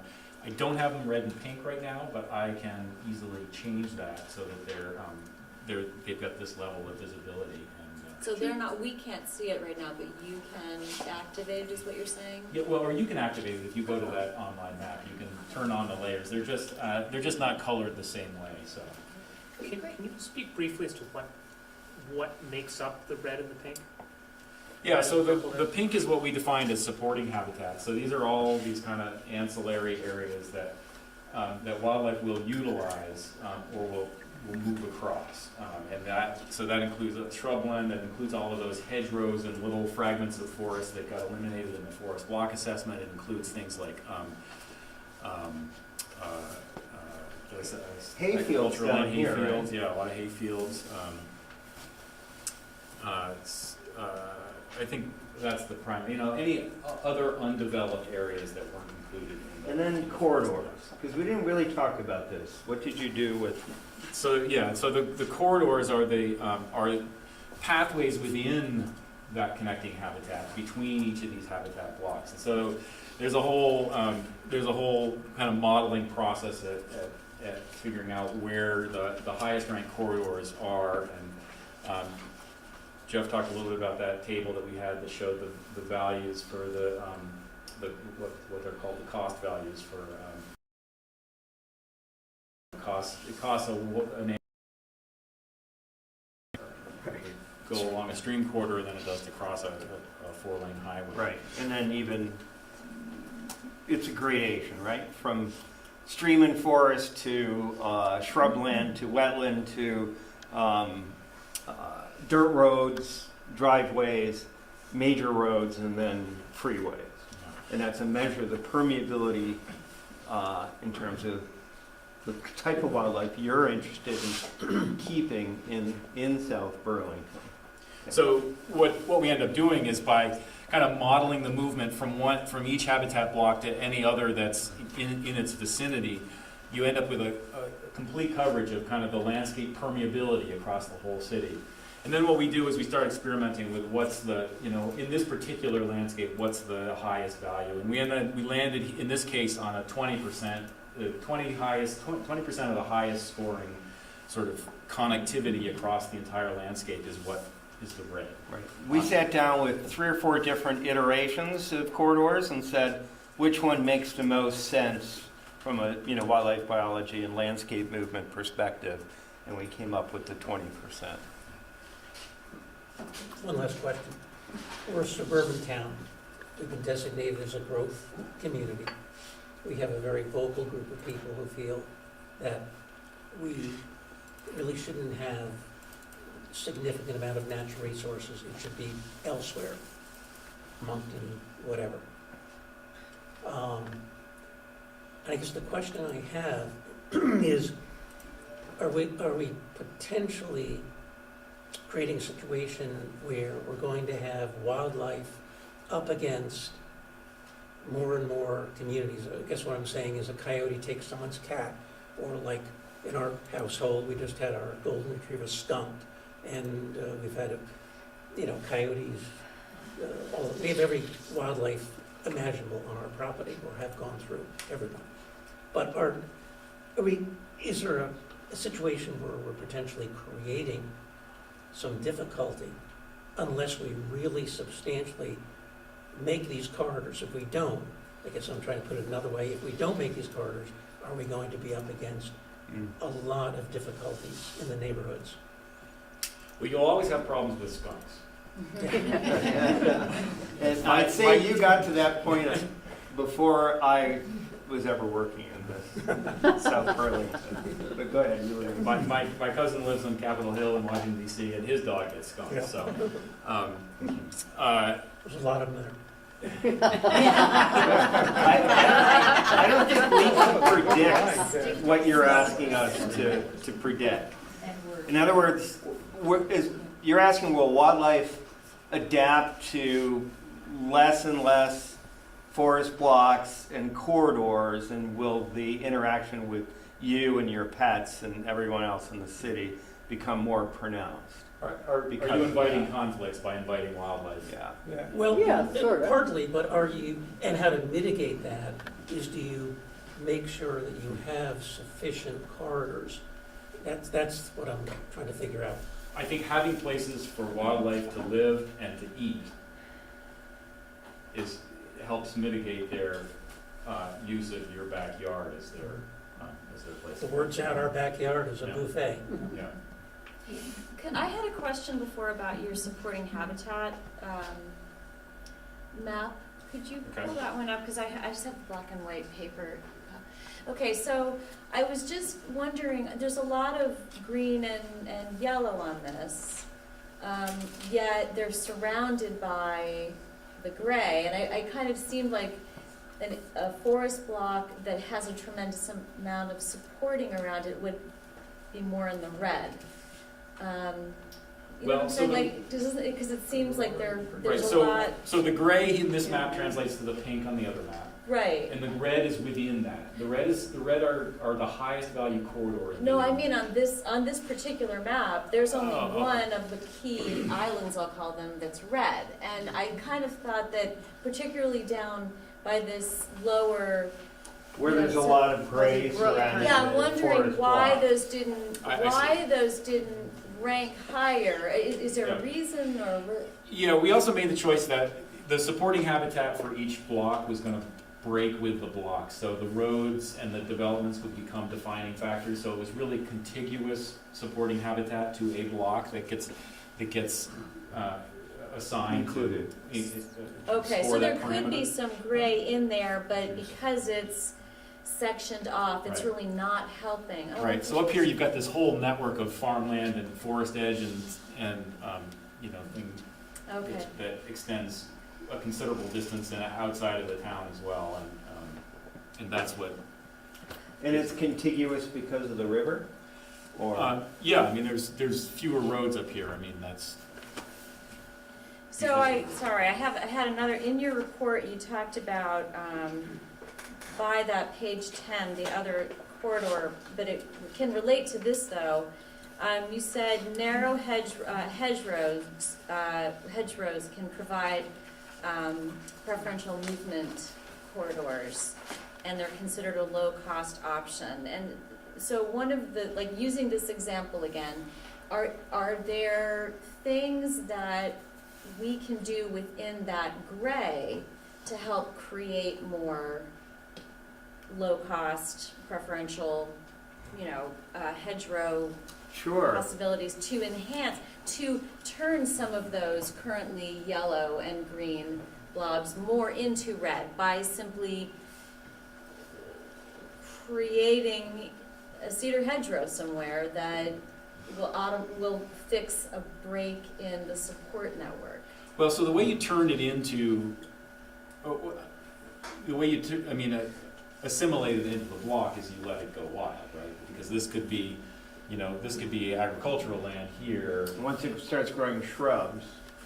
Then it becomes part of the Tree block land. itself. Right. This is one of 10 parameters, and only one of 10 parameters, but it's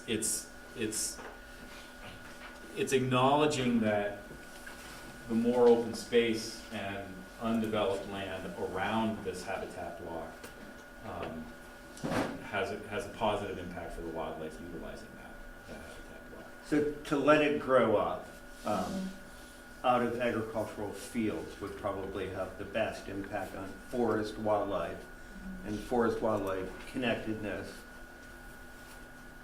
Maybe not on its value as supporting habitat.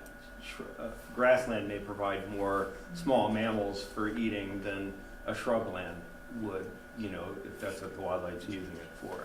Depends on which species. Well, we're not really exploring the qualitative values of that connecting habitat here. I understand Really just that. the amount of it. Yeah, I guess it's just, I mean, just my perspective, it doesn't represent everybody's, is regeneration to me where we can Yeah. is just as important as protecting that, and that's what I was. Right, and I looking think at. that goes to the corridors, those high-value corridors within that connecting, that supporting habitat are the, you know, that's where that regeneration, more canopy, more diversity and variability in forest types and.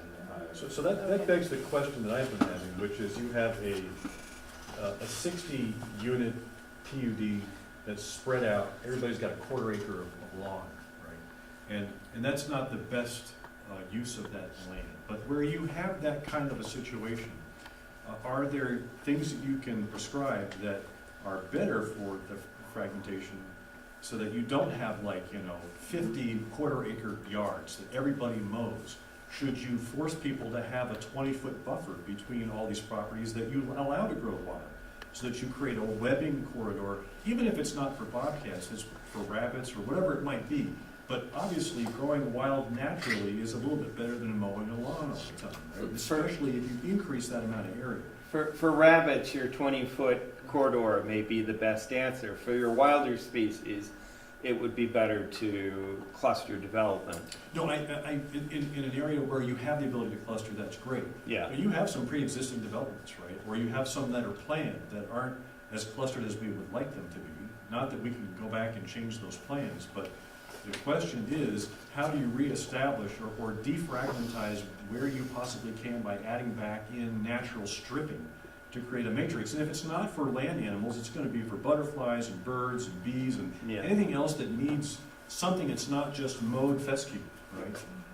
No, I think that's absolutely right. And of course, wider is better, you know, but the only other thing I suggest looking at is, you know, when you consider things like that, is where they come from and where they go. Islands are less valuable to kind of wildlife diversity than things that connect from one thing to another.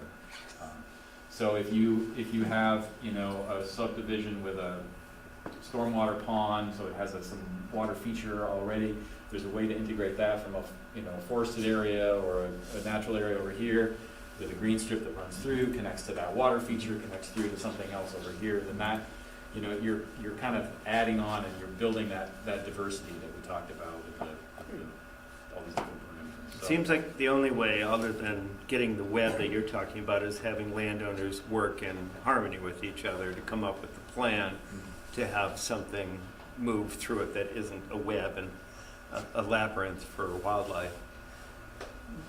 What you were talking about, the idea of enhancement, may also be a way to think about these new roads, right? So if you're going to sacrifice one of these great crossings or something, and you have a great potential to work on one of the other ones and enhance it, you know, I won't say that completely compensates, but it's mitigation, right? It helps.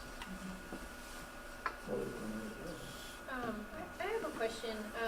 When we first started talking about the habitat blocks, we were thinking maybe there'd be two different classifications, or there'd be like a stratification of them, and they all seem pretty important.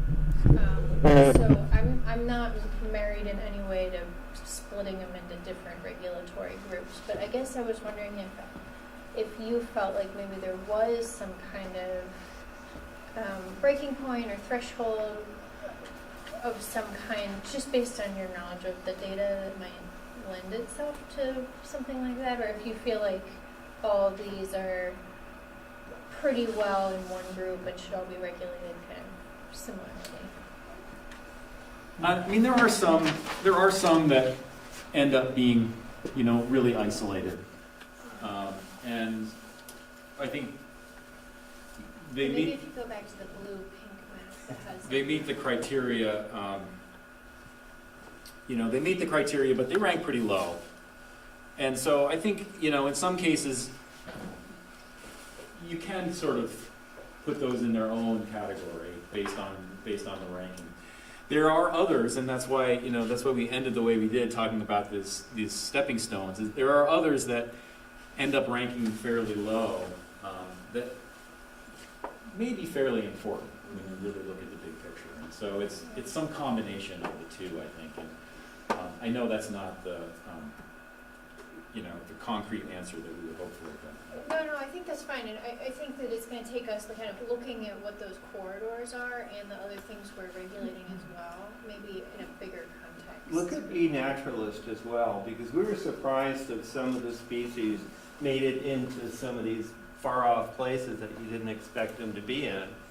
I think, what's this again? Red Rocks. Red Rocks had an incredible list of species that had made it there. I don't know if they go out and swim in the lake to get there or what, but, and, They've never left. they've never left. Well, I must say, the one place I have seen a moose is that little blue one up at the top, because it's adjacent, it's, Up here? yeah, it's connected to the river. Yeah. It's the Yeah. Winooski, so it's. Yeah.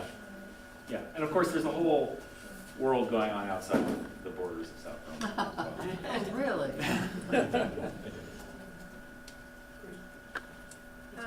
Anything else up here? Do you still have a little bit of time if there's more questions? Anyone? Front row? Let's see. I have a couple of questions. One is, where would you go from here? I mean, I know this is, it looks incredibly detailed, and it's wonderful that you provided this. It's the first, good science we've had lately, I think. On the other hand, if you were going to do more to fill in some gaps, do you think this requires it? Would this be good? Well, we didn't go on the ground. That's what I'm asking. Southeast quadrant, we went on the ground to a lot of these places, so there's a lot. Years ago. Yeah, years ago now, almost 15 years ago, so. So these sites should be investigated, I would think, individually, where you can. Okay. Come up with a standard, if you're going to get together with a group of people, come up with a standard list of things that you're looking for. Okay. I think, if I was thinking about other next steps too, I think in addition to kind of augmenting what, our base knowledge about what's here and what makes up these areas on the ground now, I think a more focused and detailed investigation of the corridor potential outside of those areas can certainly be done. And that wasn't, we incorporated it, and it was clear that it was a critical part of the conversation here, but it wasn't the focus of this project. And so it was only one little piece. And I think there could be certainly a considerably more attention brought to that. Okay, and we didn't ask you to do that, Right. so that wasn't. The other question I had relates to time. Time is important as it relates to wildlife and habitat blocks. These aren't written in stone, and they didn't evolve, suddenly become clear 50 years ago. In fact, you refer to fragmenting, and it's fragmented because there's been developments of houses which many of the people in this room live in. Obviously, if we were going to do the best thing for the wildlife, we'd burn down all the houses and tell everybody to plant trees and leave. So obviously, we're trying to figure out how to plan. And planning it's a time process as with this. So looking forward, this is a city.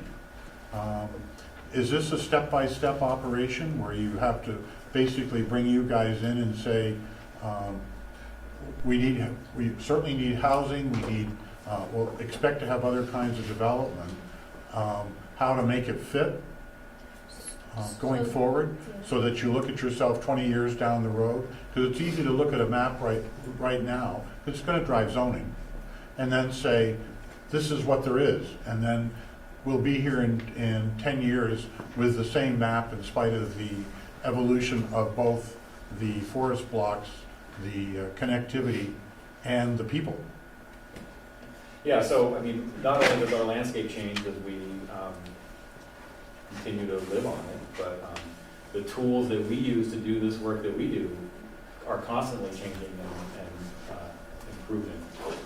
As evidence from the, you know, the state's work, you know, was pretty cutting edge 5-8 years ago, and we've got much better tools now. And so, I think, yeah, it's a continuous reevaluation. Part of our goal with the identification of the forest block was and the parameter scoring as well, was to have a method that was repeatable, and that, you know, used standard definitions and standard inputs that can be brought back again and again and again, and you can see what changes are happening. So I think that's certainly a consideration. That's a great answer. It's very exciting that we had the good new 1 meter data. I mean, that makes me feel good about at least where we're at now. Sandy? Can you go back to the map with the red connectors? Everyone likes that. Yes. Now, I see that there's a fair amount of connection between the parcel down in it's the southwest, 11 and 3. In here? Yeah, and there's a lot of development already there. So is there some way we can look at that development and figure out what is it about that development that enables those corridors to exist? You're saying they're there, right? They exist. I'd say the landscape, relative to the entire landscape of South Burlington, yes, there are features there that would. I mean, there's Baycrest Drive, there's, you know, that whole development. I mean, there's a lot of housing in there. So I just was curious how the development that's already there is coexisting with the corridors. I think it's so horticultural. That they're surviving, the corridors are surviving. The Hort Farm? Well, the Hort No. Farm is gray, isn't Island, Yeah, right? that's in here? That's Yeah, right but below it's it. warm. Isn't that the work farm? I think The so. gray? The gray, I think, is This the looks Hort like Farm. the. Yeah, warm yeah, farm. maybe kind of spans Yeah. both here. Yeah. So that is like kind of. Okay, well, let's see. And there's also, east of number 5, the Heatherfield development. Number 5 is, I'm talking about number 14, it's not 5. Up there, Oh, east. south of I-189. Yes, there's a fair amount of connectivity there, and there's Heatherfield, there's a fair amount of development there also. So I was just curious that some of these developments are coexisting with corridors. And I think certainly exploring where those things are happening and looking at why. I kind of doubt they did it on purpose. I think Well, it's there by mistake. Where Heatherfield is, the terrain I can understand. I think that's what you'd find if you kind of do a deep dive into a lot of these. You find some deep ravines that end up with kind of Definitely with significant forested Heatherfield, I'm buffers not around as some familiar small with streams the other area. that provide that connectivity. Is this the first time you've done a study of this type for a community, or it sounded like this methodology had been developed for the South Burlington engagement? Well, in 2004, the city said they wanted to do a comprehensive planning project for the southeast quadrant, so we worked with a landscape architect in looking at future build-out scenarios, and we provided a lot of the natural resource information that went into, this project for the southeast quadrant. And there, when we went before the public, who was there? Anybody? Do you remember what we presented? The skunk model, the bobcat model, the black bear model. And we said, skunk model, do whatever you want. Build as many east-west roads as you want. The black bear model, you, out of here, out of the town. The bobcat model, careful planning, you know, careful with your east-west roads if you do them at all, and then incorporate a lot of planning features that benefit wildlife. No, I appreciate that, but could you clarify, have you been engaged to do a parcel study for another community that intends to use it as a regulatory tool to guide which parcels may So, not be developed? so we've been doing town-wide natural resource inventories for years now, and we've probably done more than anybody else in the state of Vermont. And using methodologies that we've developed ourselves. This is based somewhat on methodologies that we've built up over the years doing those types of projects. It's different, but similar in some ways. Thank you. No, I just needed to know if this was, the first time this is probably going to become something that's more common under the new Vermont Act, and if this prototype that you're developing would be something that you would intend to replicate in other communities? I think so, and I think like our town-wide natural resource inventories, it would evolve and grow as as we have new tools and inputs to bring to it. If I just one more follow-up question then. Yeah. To your knowledge, has any other community used any of your studies to enact regulations? Yes, many towns. This type of study? Probably a dozen towns. Okay, and we could ask you for that, and you could provide that? I'm not sure about regulations. Well, Warren, Wakefield, and Facein, certainly. Certainly, almost every town we've worked for has incorporated into their planning process. How many where it's made it to the regulatory documents, I'm not certain of. I know there's a few towns who are actively doing it. There's at least one who's incorporated some components of it. Could we follow up with you on that and ask you after you've had a chance to? Yeah, he's right about the planning versus regulatory, but there are a number of towns that are 2 or 3 or 4 at least that are doing the regulatory part of it as well. I think South Burlington is by far, it's certainly one of the most populous towns in the state. But it's the most suburban / urban community we work in with this type of project. So. I just had one follow-up question. What is that? I'm sorry, that straight orange line. Yes, I noticed that today as I was packaging this up. That is some sort of a data artifact. That's okay. Yeah. Go ahead. Hi, yes, I'm Kelly Lord, and I had a comment and then a question. As the public, we've seen presentations about wildlife in South Burlington and the discussion that if our wildlife corridors are destroyed, then we may lose this wildlife coming into the city, and we may also cause what wildlife we have to not survive. So this map to me is incredibly interesting because it sort of gave a picture to those words of where are those areas that we're protecting and how do we protect the corridors in between them. And if we don't protect those corridors, then 20 years from now, we're going to see a map and it's not going to have those 25 areas anymore. And you mentioned that these are, by your definition, critical. And in other meetings presented to the public, we've been hearing about hazards. Hazard areas are our most precious resources in the city that should not be developed and not be destroyed. And you're presenting a map here that shows areas in red that are critical, and even that's a small area compared to all the pink, but it seems to me that this is another definition of a hazard area. If it's that incredibly critical to maintaining our wildlife, it goes on the list of other hazards, which, interesting word, but meaning our most important resources in the city.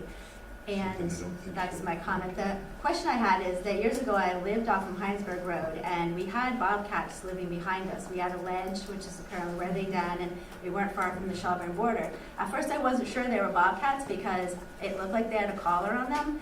And I got a really good picture, and it was a bobcat, and it did have a collar. So I contacted the Fish and UVM Wildlife. collared them. Yeah, I contacted Fish and Wildlife, and I found out there was a study being done that was looking at road crossings of the bobcats, and that they knew that behind our house were some of these tagged bobcats. And I'm just wondering, whatever happened with that study, and does that information ever come to you? And I never saw anything change with culverts or anything on that area of Heinsberg Road where that study information was used, but I thought maybe you would have more information. There are a couple scientific articles written based on that work. I believe it's Mrs. Donovan, and in particular at UVM. And there's not information that says specifically where they cross on roads, but there are certain cover types or land uses where they tend to cross, and I think they were mainly, I was going to say water and riparian zones, right? Hedgerows.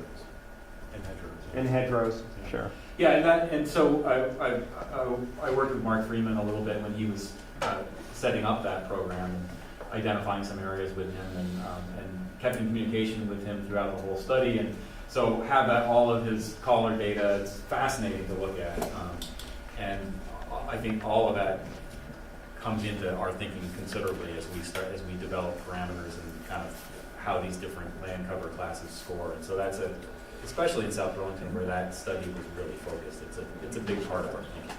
Yeah, we've used that radio collar data extensively in the work that we did in the Southeast Quadrant. Thank you. I'm sorry, moving generally back. Sure. Just, Kelly was done or not. I think you said you were thinking. Okay. If you could go to the map, the connectivity map. Isn't that it? No, the one that says. That one? Yeah, right. Thinking back to your 2004 study, one of the big takeaways for me there was that you more or less identified, you alluded to this, 3/4 north-south corridors. If you count the lakefront being one, that would be like the fourth one. But we see one then to the west that you talked about quite a lot, and we see the one along the Muddy Brook still. But what about between 2 and 12, I think are the numbers? Now, that was based, those are the two forest habitat blocks that you've identified. Yep. But I think that was one of the corridors back in 2004. And I think, correct me if I'm wrong, that it was based more on stream, wetland, rather than shrubs and forest connecting those two. So I guess what I'm really asking is, what's the current status of any connectivity between 2 and 12? Yeah, I'd have to dive back into the. I think I remember. Kind of see how that. One was here. Yeah. And you're saying the other one was over here. I think that was one, and then of course Muddy Brook, and of course the lake on the outside. That's my recollection, roughly in that area. Yeah, I'd have to dive back into the modeling results to see where that fell out in the kind of the corridor. Yeah. You know, I mentioned these are kind of the highest 20% Right. across the town's landscape, and so this may have fallen down by 30%. One of the factors that goes into this corridor calculation is not just land cover, but it's also distance. So if an animal has to go a long distance across a risky landscape, it scores much lower than if they have to go across a risky landscape a very short distance. Right. We I think have done that to that particular corridor in the however many 16 years, 15 years since the last study. I'm going to have to leave because I've got a long drive and I've been up since 4 this morning. I'll teach you. So Aaron's going to stay and answer your questions. So thanks for coming tonight. Thank you.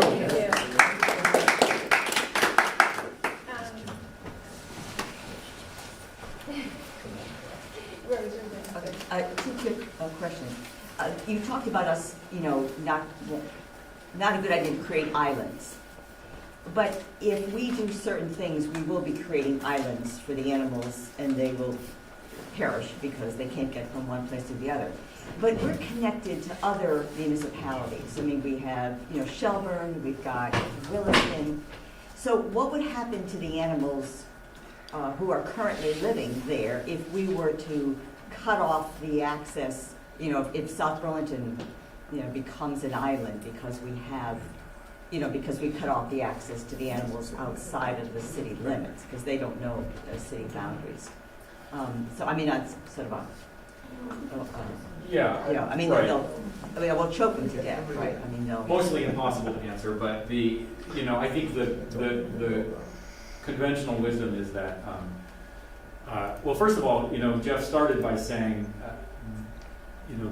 what you have left for habitat fragments within the city isn't probably enough to, in and of themselves, to support a breeding population of bobcats or whatever.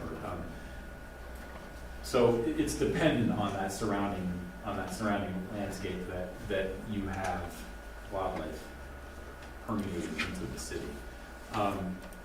But yeah, the more you cut it off, the less wilder it gets, right? So, and keep going back to skunks, but you'll continue to have squirrels and skunks living in these little island fragments that happen there, but those wilder species will not take the risk to cross from Shelburne Pond across a developed landscape. Yeah, I mean, that's the point of what Roseanne's saying. It's not just what we're doing to our own, but we'll do it to other communities as well by our actions. The other thing too is, you talk about this iNaturalist. So I live in that little connected area. And so in my backyard, I've seen bears, coyotes, bobcats, fisher, fox, and I'm in a suburb. I'm not in a rural area. So I'm in that little connected. The more development that went to the south, the fewer bobcats I saw and the more rabbits we saw.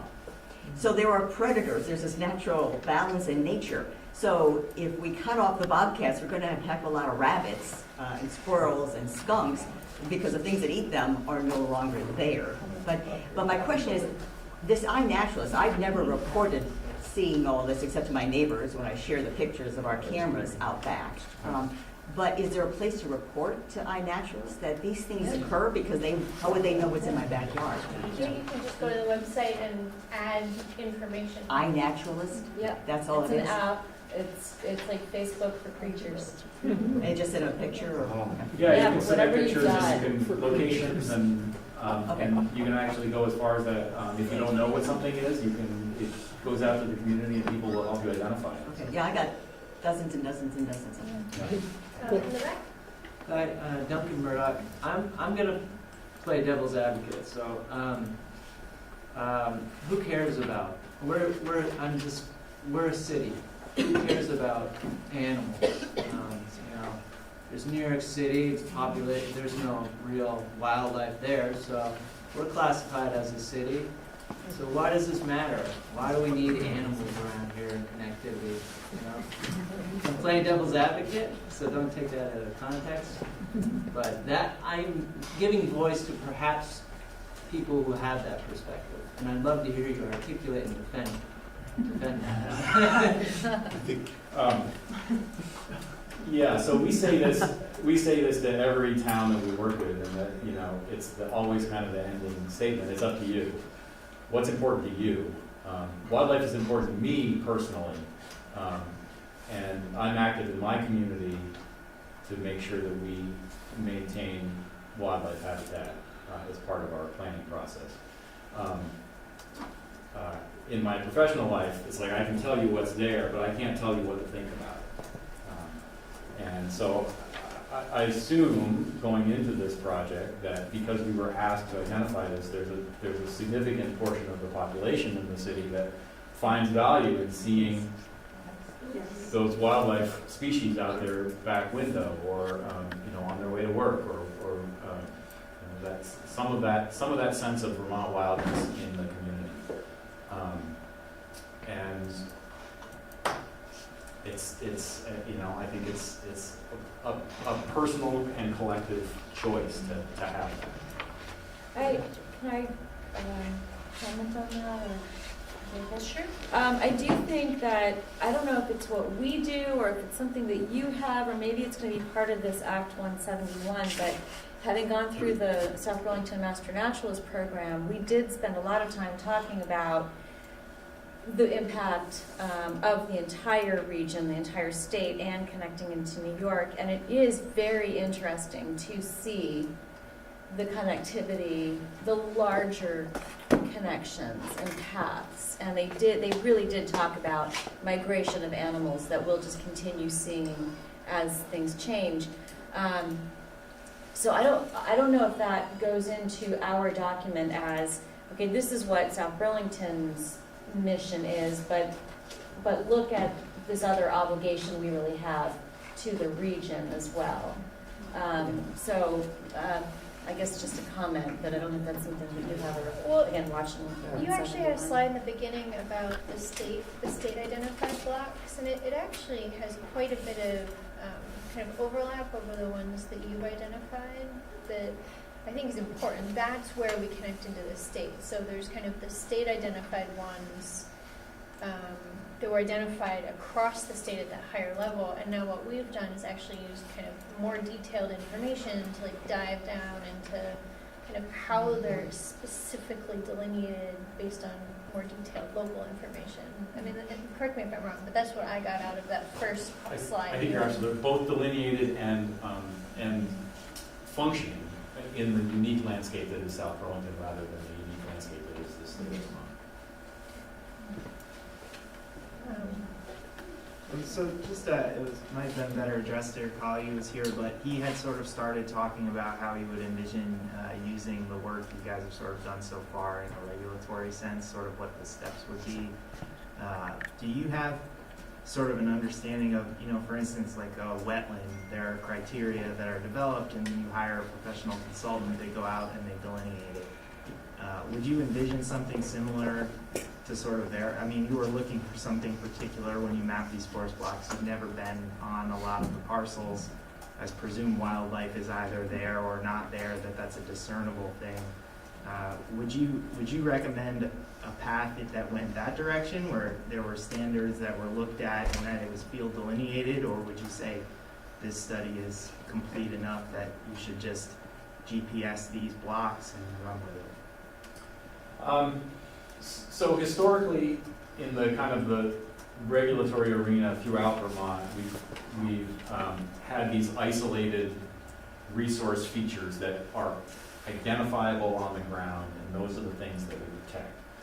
Wetlands, you mentioned, things like beach stands that are important for black bear feeding, deer winter habitat. These are things that can be identified on the ground for a particular species usually, or a suite of species like in the case of wetlands. More and more, we're moving into kind of thinking about a little bit more organically about forest blocks, and that's why the Act 171 and this push for mapping and identifying forest blocks at a statewide and a community level. I don't think, if you get on board with the idea that forest habitats in the diversity they provide within them are important for the community, I don't think you can go too deeply into them to better define their edges than what we've done. I'm certain you could go and find places where you could say, the line on the map is off by a little bit here, and but in general, I think you're not gonna get a lot better or a lot different anyway.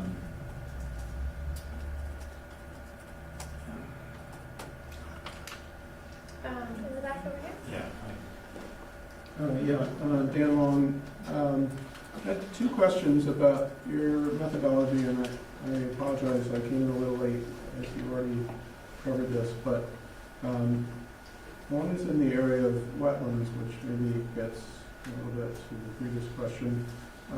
In your report, you talked about how the state LC 2016 data wasn't very accurate with respect to wetlands, but the advisory wetland layer was more accurate. So which data set did you use for your wetlands? So when we looked at the wetland parameter for scoring these blocks, we used what's in the advisory layer, which was the project that was done for the city in around 2001 or 2002, I think. So you didn't use we didn't use the land cover data, okay. right. And yeah, of all of that, these high resolution tools are really exciting and interesting if you're a data geek like me, but they have drawbacks too. And in this case, we're just not finding that the wetlands that they've been able to pull out of that are accurate. So you've determined from your experience that the wetlands data that the state has is not accurate, but I think that the Planning Commission has already talked about including those wetlands that the state has determined in the hazard category. So the advisory wetlands from the 2002 project are what we use. And in particular, what we found is that they're applicable within the forested areas. The most change that's happened since that 2001, 2002 project are in the areas that are now developed, and those aren't really the areas we were looking at here. So in terms of quantifying the amount of wetland within a forest, that was the best tool that we had. Sure. And we do a lot of wetlands work, Arrowwood does, and I would never say that remotely sourced wetlands should be the end all and be all. It's a guide. It's a guide. Yeah, just to, it looks like Paul might jump in and have a more eloquent way of saying this, but we're actually currently regulate wetlands. So that's not a change that we're proposing. Right. And it's based on a field delineation done by the applicant, based on having someone like Aaron go out and do a field delineation. So we're not proposing to use some kind of remote sensing for wetlands. Okay, So great. when we're looking at maps, Yep.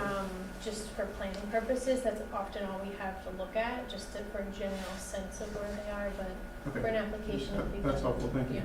Yeah. Can I just pose a sort of a directly related follow-up question, Yeah. Aaron? Aaron, you described how the wetlands 2001, 2002 data was used to help determine how much wetland is in the area. Was that data specifically used to determine the boundaries? Okay, so if it turns out, following this question, that a wetland is 80 feet to the left or 80 feet to the right, that wouldn't change your findings about the boundaries, just the proportion that's wetlands. Correct. Okay. In the back over here. Thank you. Thank you.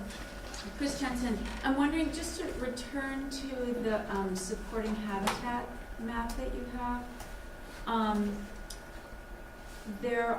wondering how you defined the edges of the supporting habitat, because there were some parcels, I'm looking particularly across Heinsberg Road from parcel 7, there's sort of a rectangle that sticks out by itself in the middle of a white space.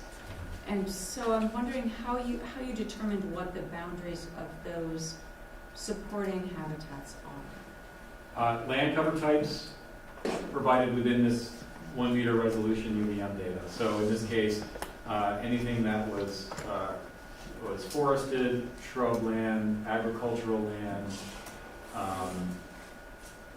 or I think that's it. Thanks. And stream corridors. Stream corridors got included in that connecting, that supporting it. Thanks. In the back. Yeah, Alan Strong. I guess just more of a comment than anything else. I noticed, and part of this has to do with your weights, that you, in essence, the larger blocks are ranked larger. And I think, again, that just points out to the value of those connecting habitats and those supporting habitats as well, because they're essentially adding to the size of those habitat blocks and makes them perhaps even more important, especially for the bigger ones, but smaller ones as well. Anyone who hasn't spoken yet? I think I might have cut you you off. I think we had a second. Yeah, I had a second question, sorry. On the fragmentation aspect of the model, I understood from the left diagram here that things that are sort of off to the side or around the corner or whatever wouldn't be as included as much as things that are more centralized, right? That's the principle. Yeah. But then I see in the habitat blocks on the right that there are these little protrusions out the sides of various things. So I'm wondering why those got included. Yeah, so little protrusions Yeah. versus big protrusions. Yeah. That's sort of, you know, we have to make a certain amount of kind of value judgments of how we're looking at this thing. So this is the way this is measured is there's a grid of points laid out across each block, and then a line is drawn from every point to every other point. Some of those lines stay within the block, and some of them cross outside the block. And so we look at the proportion of lines that stay within the block against the total number of lines drawn, and that gives us this fragmentation metric. And that's sort of can be thought of as a measure of edginess, you know, how much kind of wiggly extrusion is there off of that block. Were those points randomly thrown? It was a grid, kind of randomly placed over the whole city and then extracted to just the blocks. Right, so I understood that methodology, but I'm wondering, like that little bump that you first pointed to in the Great Swamp. Yeah. In particular. Yeah. So why that included? I did an experiment on one block as I was trying to get the right placement for these points, and I think I tried a 20-foot spacing on the points or something like that, and I ended up with some 500,000 lines, and then I tried it with I think I'm at 100-foot spacing here, and the ratio ended up being almost virtually the same. And so while you get, you know, you can kind of measure these little protrusions more specifically in terms of the kind of the larger thing, you know, this is a real fragmenting feature here in this block. This less so. You know, it's a matter of scale, really.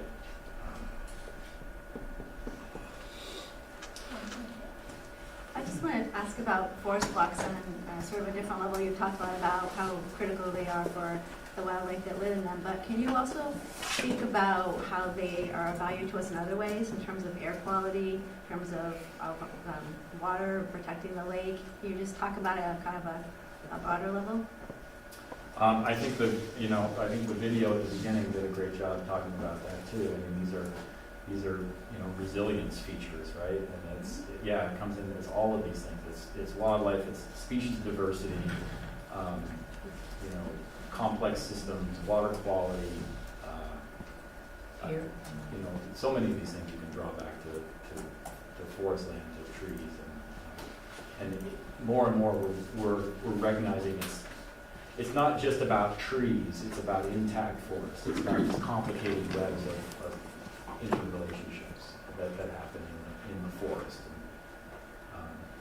and don't happen in street trees. And while those are important and serve a function on our landscape for sure, they don't operate in the same way that forests. I don't want to keep Aaron here too much. I mean, it's getting quite late for him.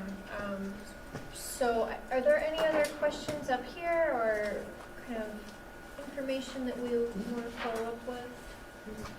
Any other big burning questions out there? If we have, we can go with one. How's that? Have you done work in the adjoining towns, Williston and Shelburne? Because we've done some habitat and corridor work in Williston. We haven't done one of the broader natural resource inventories in adjoining towns. The closest would be Richmond and Jericho. Just figuring to compare us to them and see what ours really look like compared to their ones.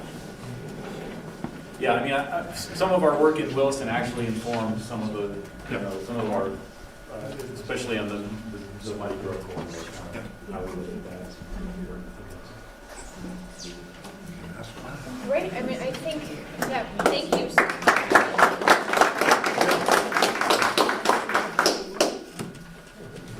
What, yeah, so we're gonna have a follow-up item on one of our upcoming agendas to kind of delve into the details. We identified a couple of things we want to kind of overlay and look at together. So I think that was the end of our joint meeting, unless there's anything else that you wanted to say. No, other than I really appreciate that you invited. Yeah, that was great. It was really interesting. You did a excellent Thank job. Thanks for coming. Great report. I finally get all those. The planning commission is not done. The city council meeting is officially over, but the planning commission is going to stay and talk about a few additional items. So we are, yes. Timeline. Nothing but PUDs. Good. And timeline and our outreach process. Okay, we'll give people 1 minute to finish the rustling. Are we okay still sitting like this? Are we don't. Okay, so Are you we'll, okay with this, or do you want to start? I think we're probably okay. Okay, so we're going to keep moving. We're on to item number 6. So for those of you who aren't participating, can we move into the hallway? Thank you. Continuing work on the PUD project, we have a draft completion timeline to look at. Yeah, so this is what you sort of lightly presented a couple weeks ago, but you haven't really had the chance of the commission to discuss this. Specifically, the top line here, the progressive line here, where we're already here. So I basically just wanted to give you a chance to review this a little bit, ask your questions of us. We're working furiously to get all the pieces together for you to be, oops. So I guess the burning question then, Paul, is 225 consultant deliverables. I mean, essentially, my question would be is, are we on track to have deliverables to start working on the full draft at our next meeting? We are putting together the full draft as we go right now. We are working with our consultant who is doing her very best to get all those pieces to us so that you can get a full draft to you here. If we don't have a full draft, we'll have virtually all the chapters, and there may be a chapter that is coming in afterwards, but we're doing our best. It's going to be technical. So what we're trying to do is pull together all the different things that you've been talking about for the last year and a half into a single place, a single document, so that you can start to see it all together. It may look a little bit messy together at first, but that's what the next couple of months are to sew it all up for you. Are you around on Why? I'm going to be at the line. I'll trade you. I think, a couple of the key elements of this timeline, one is what we're going to talk about next, the public outreach plan being in parallel to this. The other part is that there are a few big picture and several discrete elements of this that will need some focus commission time, like what do you want to do with that which was presented this evening? Do you want to work on it as a commission? Do you want to work on it, have a working group present, sort of pass through it and get back to the commission? Either way, this timeline sort of calls for at least a draft of what to do in the next 3 weeks or so. With Article 12. With Article 12. It makes sense to defer to natural resources and committee or, they come back with a specific proposal. On what we talked about tonight.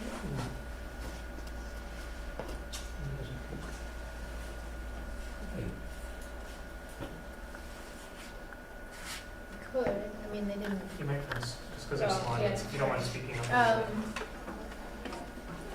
I don't, it's a good question. I mean, maybe it's an actual topic for like a working session.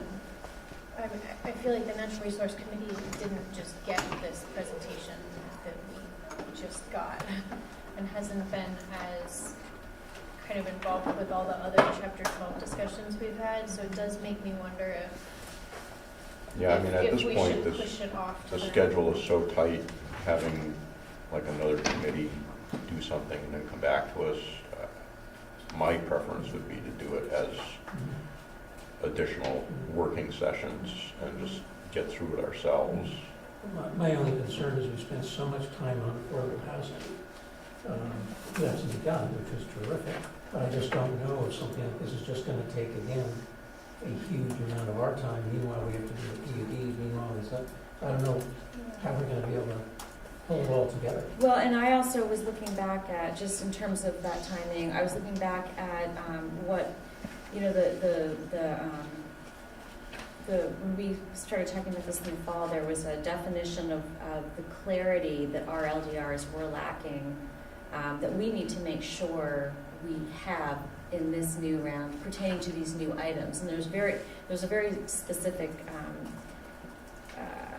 here it is right here, there was a very specific request within the judgment that we meet, and I feel like, you know, like what we had before, just the maps and such are not going to do it. We need to make sure we have very specific and precise language, and I don't know who would be best to ensure that we have that language. Is it, I don't know that it's that committee, is it staff, is it us talking through that? But it, you know, it says sufficiently precise that an ordinary person using the means available and ordinary common sense can understand the meaning and comply, and does not leave an applicant uncertain as to what factors are to be considered by the municipal planning. So, and my point is, we're going to have to get pretty technical with this, what we saw tonight, in order for our Chapter 12 to be as strong as it needs to be.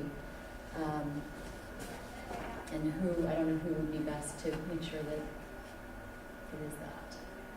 So I think, yeah, whether it's a working group, a dedicated night for us. Yeah, so I mean, you could choose to do it as a commission. You could choose to have one or two people work with staff. You could choose to have a little working group of, you know, a couple of commissioners and a couple of other people if you wanted, and just say, we're going to assign them as a temporary action subcommittee kind of thing, and just say, you know, they'll meet 3 times in the next 2 weeks and really try to hash through this and give us a recommendation so that it's not 7 commissioners, but maybe all 7 of you do want to participate in it. That's really up to you as to how you want to run this. We'll put whatever resources you need to make it happen. I guess that, I mean, Bernie and I had been basically doing that, so, I mean, maybe it's just another session of us kind of, I mean, we had kind of brought to you the idea that we needed this study, so maybe that's what it is, like our working group with Alan. Alan was here for the presentation tonight. So kind of that working group you established previously with the charge of doing the habitat blocks. I mean, I guess that probably makes the most sense that we would. Yeah, I guess I'm split on the those idea, only because part of doing that is having some initial buy-in on what we're going to do with habitat blocks. You know, you would ask the question, you know, are some more important than others? You know, we had talked in our previous meeting about, you know, do we do these all the same, or do we split them out, or do we regulate them differently? And my concern with, you know, a smaller group starting out would be if there's a difference, a major difference of opinion among the commission, I wouldn't want to go like too far and then present something and have, you know, maybe even the majority of the commission say, well, you know, that's not what we thought you were going to do. So I guess I would want to have at least an initial discussion with the full commission to get essentially a sense of the commission in terms of, you know, how we want to proceed with this. And then, you know, it might make sense to then have a smaller group, you know, tweak it out. I just, You know, and what might help with that too is if we did have the Arrowwood map overlaid with our level, our hazards level 1 and level 2. Right. Because if those all line up and are perfectly in sync, it should make Right. that execution a lot easier. If there are some holes, that's where we're going to have to talk. Right. We should be able to get that to you pretty quickly. The person who's been doing the mapping is on school vacation this week, but she'll be back Monday, so no later than Monday or Tuesday. We should have it possibly earlier from Sunday. So maybe if we have a sense of the commission on how we want to deal with these things, and if we could come to some kind of conceptual agreement, then we can work forward as a smaller group to get it done. How do you feel about a work session on this subject in the next? I'm fine with it. Next week. Yeah. On the 3rd, and we ought to do it. Yeah. Good. I think I think that's we're a going to good need idea. I mean, extra that's kind of sessions what I to was get through doing. this stuff, Yeah. so I have It's no so problem fresh with in the that. minds, It's so. fresh, we haven't started the big look, and, You have to get up to speed, the other 3 were here. We'll make sure that they've got the video Charlie's taking. The 3rd is election night. There are no other meetings in the city. Is that okay with folks? We can come early and vote. yes, yeah, the 3rd's good. Yeah. Oh, and Paul, I have not been able to get onto the online map of theirs for a while. It just keeps spinning. I don't know Okay. that it's me. There may be a maximum number of licenses, because I tried earlier and it didn't Oh. let me in, and then I went in again and it did, and it might Okay. be that just enough people are using it at once. Would it help also with the map overlay the existing developments? So I mean, it looks like and the there's still a lot of remaining open spaces. I'm sorry? And the remaining open spaces. Right, like Butler, showing Butler Farms and others, so clearly, you know, Does their map have a GPS layer? GPS layout. Yeah, can you actually see, like, is there a satellite layer that Yep. we can add to theirs? Because that will, So you can what see we've that. actually done, with the exception of the connections and the supporting that they talked Yeah. about tonight, the other stuff we've already put in to all the other mapping that you have. So we've got it with the hazards, the level 1, the developed areas, the undeveloped areas, the steep slopes, all the different things. We've got it all already together. We would just need to add this one other thing into it, and then you can show it any combination that you want with whatever underlying layer that you want, including an aerial photograph or USGS maps that show generally what's built and unbuilt. So there's lots of different ways that you can show it, and that's all available. So Can I ask where that mapping is available to the public? we have. I guess there's no reason that it can't be. I can post a link to our website. The way that it's been made for us, it doesn't have every single pretty label on it. So I guess I'd advise that if somebody is having a little bit of difficulty navigating it, to reach out to us, because they've been using it as the Regional Planning Commission worked on it, and in terms of prioritizing time, I said, get all the data in there, don't necessarily have to make it look perfect in terms of labeling of things, but happy to post it and send it, and it's all publicly available. Thank you. Whenever you're ready, I'd like to ask you some questions about participation in this upcoming work on this issue. Yeah, so we, it might make sense, I think it'd be good to combine this conversation with the next item, which is the public outreach plan, which I think may answer some of your questions. Which is just in draft format now, so. Are you taking questions now, Jessica? We're not, no. Okay, So, We're gonna look at our public outreach plan, and then I think it might start to actually So answer you just some want of us to your call questions. out like this? No, no. But I unfortunately went back to him, so. Well, I do have a question when you, Is it specific to the timeline? Yeah, well, it's just what you were talking about, the map overlay. You didn't mention the open space report, so I'm just curious. It also contains That's all folded the into results of the. the open space report, yes. It's on Okay, it. okay. We all right, combine good. all the information of all the different data Okay. sets. Okay. Yep. So here, this is very preliminary. This is something that we crafted up today and emailed over to you, so I apologize that you're just seeing it now. But wanted you to begin to think about how you want to do public outreach on this effort, on this whole project. What we did as a very preliminary is to talk about what has been done, the overall project schedule, and then sort of try to break this out into what are all the different ways in which you can invite comment that we will advertise to folks, and what your expectations that you can help set, and this is entirely up to you, but how you want to set to make sure that you have the most efficient process possible of when should people be commenting on complete drafts. How do you want to treat listening/outreach sessions like the one that Monica and Ted did last week versus full commission meetings, and what kind of input do you want? Because some of the feedback that you've given us is that sometimes at full commission meetings it's not been entirely, you have a plan to have a commission discussion for a certain period of time, but you don't necessarily get through that.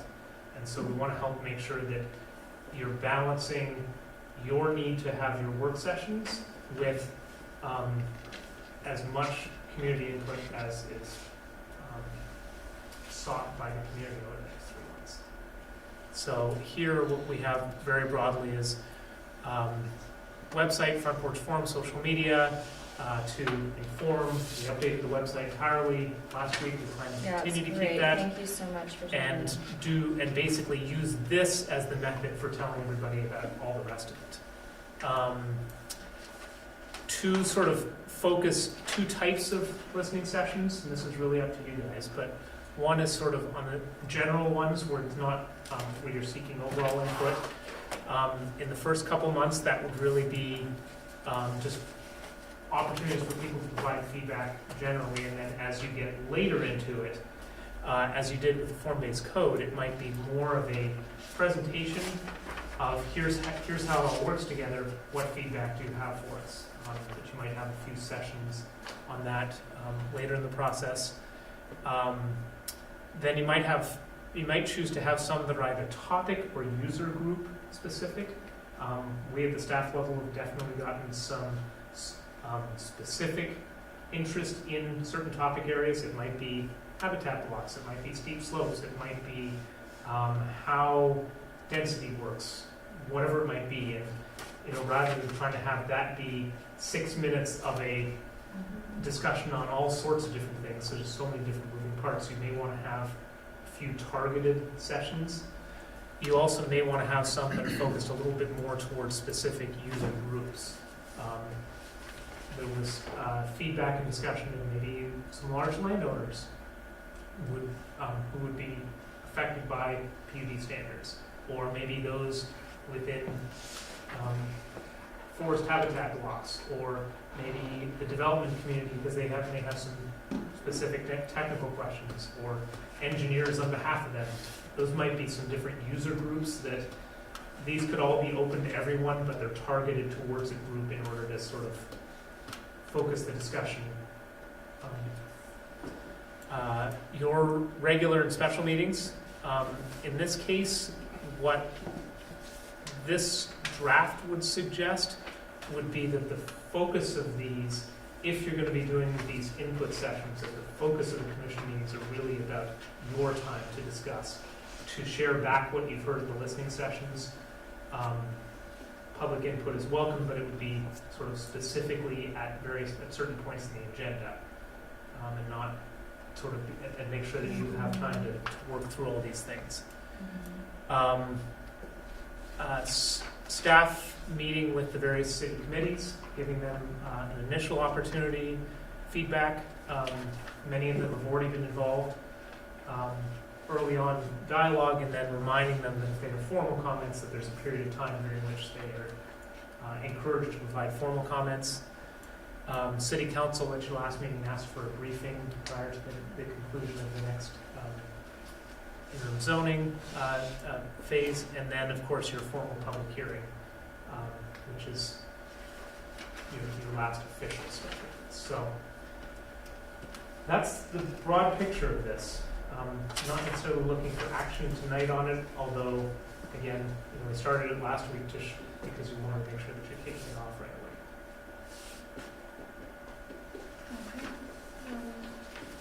I know we had some questions about this in the public. Did you have any comments right off? Or? No, I guess, if you look at, listening group is terrific, that there's a lot of input. But then, the comments will probably come anyway, so it's a redundancy, but I guess we have to have those little smaller groups, but.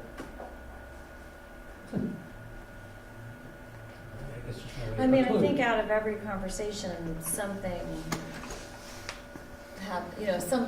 does come in, and I am happy to do as many listening sessions as people, as the commission wants. I'm happy to volunteer to be there for as many of them as possible. But I think that in our mind, what we're trying to do with the listening sessions is to make sure that when you're meeting as a commission, that you're really focused principally on your work as a commission. Right. That you can summarize what you've heard at the listening sessions, but not to double that over and have, as Art often says, you've only got an X number of total hours of meeting as a group. And if a big chunk of that is the listening sessions in and of themselves, right, then that's eating up the time that you can use to be having your debate. So that's what we're trying to expand the pie, not sort of double the pie. Well, I think one of the other things, there were some comments from the listening session that you went to that can help us be prepared with information for when we talk about it the next time. It's there's questions about this. Let's make sure that we have scheduled time to talk about that issue and that we have information that kind of support that conversation.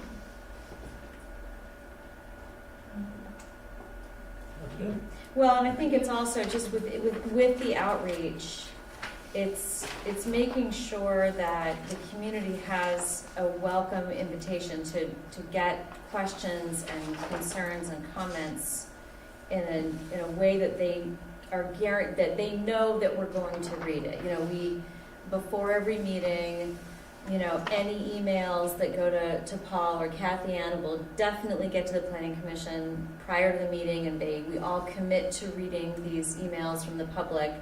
But then once we start the meeting, maybe the first 45 minutes, we don't take any public comment. And we really dive in, we focus our agendas, and we really dive in and do and not bring in, not to ignore, but to let us have that, but set up some kind of structure that way, so that we can. Yeah, I think that was the idea here, where I feel like if we're taking questions and answering the questions, we just might have not having enough time to finish a conversation. Right. Yeah, there's some important stuff are we or are we not counting density and the hazards? We've got to just all talk about that and just make a decision on what we would recommend. And that conversation could take a half hour, and instead we just keep talking about what our procedure is going to be for when we finally have the conversation. So well, that's why we're doing this now, to have something set up. Right. We can follow it.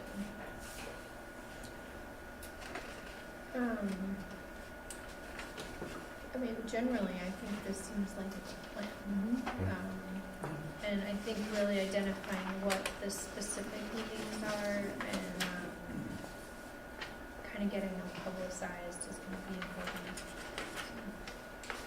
Well, and I think that the city's page, the work that you guys did to consolidate everything is so helpful, and it almost feels like if we use that page as our primary communication, so if anything does go out as a link to anywhere, it's going to that page, and at the top of it is just like, okay, here's the agenda, but here are the hot buttons, here are the 3 things that we're going to be discussing and have to come to, you know, a consensus on, or, you know, try to anyway, so that the community can come and understand, they can come and watch our debate and discussion, send us their point of view on that specific nugget in advance, you know, somehow use that page as the one resource, because then it has everything else below it.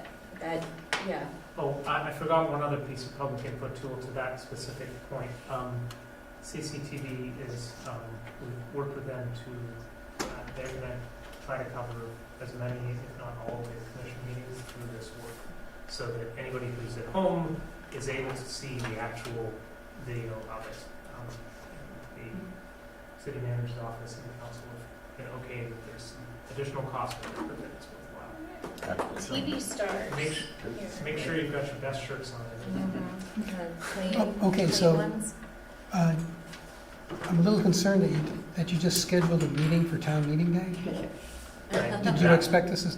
That one's going to be. We understand that town meeting day is. That's our busiest day of the difficult year. work to do. So that we may look to do that internally in some way. So I'm not saying we can't. I'm just saying yeah. that that's a busy day. Understood. Any breaks for commercials? You don't break for commercials, right? Not usually. Okay. Oh, he knows that. You will do your own minutes. Well, we'll make sure they're recorded for you. Thank you, dear.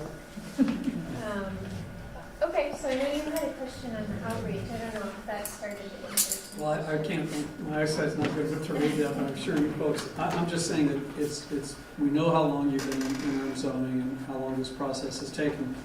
I'm not alone in being concerned about the impact of this Arrowwood environmental report, and I would ask you, urge you to allow some time for a response to that, which didn't seem appropriate to do tonight, but there's some specific technical things in that report and some ideas that, I mean, there is an opportunity, as much as some people don't like it, and as much as some people do like it, to get this right, but it's going to take some time, so just please make the time so that we can all engage with you and try to end up with a better end product. So I know we did just say that we are going to talk about it next Tuesday evening, so it'll be kind of the first time we're going to really kind of process what we heard tonight. And if you do have specifics, I mean, Yep. really, when we have an opportunity to get feedback prior to the meeting to really soak it in and Okay. compare, it's really helpful. Okay. So, and welcome. So, yeah, that would be fantastic. Thank you. Any other thoughts on this approach? I think try to be just available and responsive. Well, I just want to tell you, I attended one of the listening sessions. They were wonderful. I mean, and I understand you're trying to get business done, and when people interject, it takes away. You only have. I understand. This is the only time to do business. So having those listening sessions, I think, are super, because that gives you the time to hear and process, and then get to work. Yeah, I guess so on the timeline, I think that, I really want to participate in commenting, and we really want to be part of sort of looking at the regulations specifically. Right. Because I think that, we had participated in the inclusionary zoning one. I feel like we felt like we got to that late in the game, and that it sort of was like a delay to the process that you were in. I think that we don't want to have that happen again, because I think that this is sort of too important of a process to sort of come in late, and you have these timelines that you're needing to meet, and so we're just remain very much wanting to participate. I think my perspective would be, and take it for what you will, it's a massive amount of detail going into it, and I think that segregating conversations to different aspects would probably be helpful. So rather than just I think, you know, really listening, okay, today we're gonna talk about this part of chapter 12, and then providing that in advance, you know, a week or more to that conversation to give people the ability to read through it and really work through the details would be really helpful. And you know, I think a lot of people who are interested would be available whenever, you know, if that's during the day or you know, earlier or whatever. Great, thank you. So that is, you know, kind of slotted in here, some like really focused conversations on some of those big topics that, you know, we just have a partial list at this point. I mean, as we're getting feedback, so we might need to create some additional specific, you know, topic conversations. Yeah, I just wanted to put a plug in for sort of advance notice of those listening sessions. The one that happened last week, we learned about it, you know, sort of 2 hours before it was happening, and we're a 5-hour drive away, so. And just for the point of last week's one, I think that one was an initial one to get it started. I think the commission wanted to show immediately after the council meeting that they're getting started. Not criticizing, just asking in the future. We agreed that that one was short notice, and I think we want to try to schedule them at least a week in advance, if not more, so that they are known, the topics are known, and get these going. I actually was going to ask if you could convert what we just got into a calendar. Just as a talk, can we just take this and let's, I mean, we know how many days we have. Right. You know, let's just get so maybe at the next meeting, we can just assign what the listening sessions are.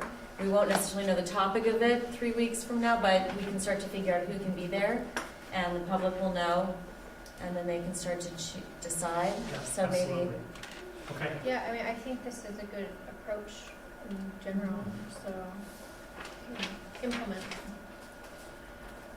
Was there anything else on kind of the schedule or timeline or the outreach plan? You know, that's kind of all we were scheduled to talk about tonight. Anything else? So, was there a working group, like a concept in the outline? There is, okay. yeah. So, maybe not a working group, but more like,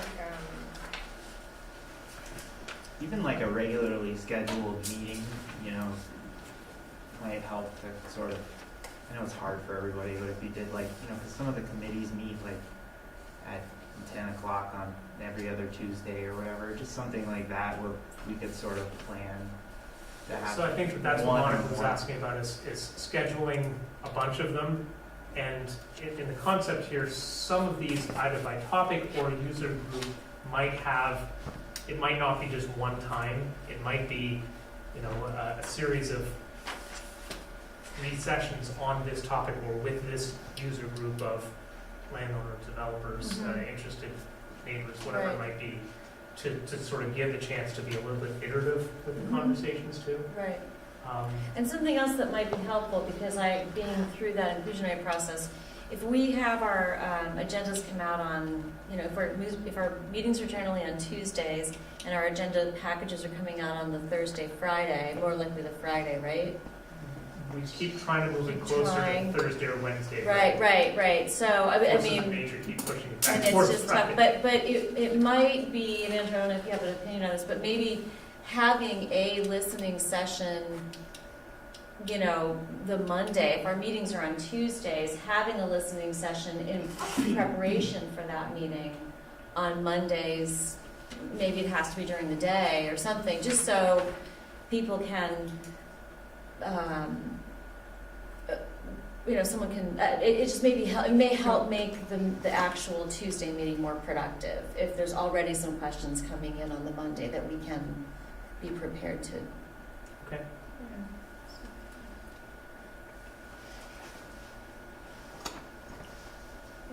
I think we might be done. Was there anything else? Oh, was there discussion about our availability, our actual meeting times? Did you say something about I think it was really about next Tuesday. Okay, the 10th I'm not here. I'm away for an ASCE event. Will you? So, but we can all carry on. But next, on the 3rd, can we make it about the chapter 12? I think it would be about chapter 12, scheduling listening sessions, and maybe looking at when you might have supplemental commission meetings over the next couple of months. Try to give you some predictability. So no PUD stuff, because that will be on the 10th, when hopefully they've got their initial. Yes, it's the week of the 10th that's when we're putting it together. So, I see. In order to make the schedule that I just showed you work, some of the timelines might mean that you're either Looking at a portion. meeting on a separate day or as an additional day. But even for the 10th, if there are PUD questions that we can address, even if we're not seeing stuff yet, like what is left over that we still haven't, like some of that density. Yeah, I like maximums. I have questions. Don't worry, I got plenty for you. Okay. Very we good. move. We go. Thank you. Thank you, and thank you both for doing the listening session. Yeah, that was good. Really great that you volunteered for the first one. Okay, so you will get me the In the future, if you should come to the meeting like saying, thank you, good night, or if you survive. Oh, yes. Just kind of like. Yes, I will be more clear. Okay, another thing. Yes. So generally, if you look at like the DRB meeting or the city council meeting, at the end of the meeting or during the meeting or somewhere, they have this screen that says, South Burlington Planning Commission, and usually there's some kind of a contact name. So it's either, for instance, on the city council, I think it might be the chair. Yes, thank you.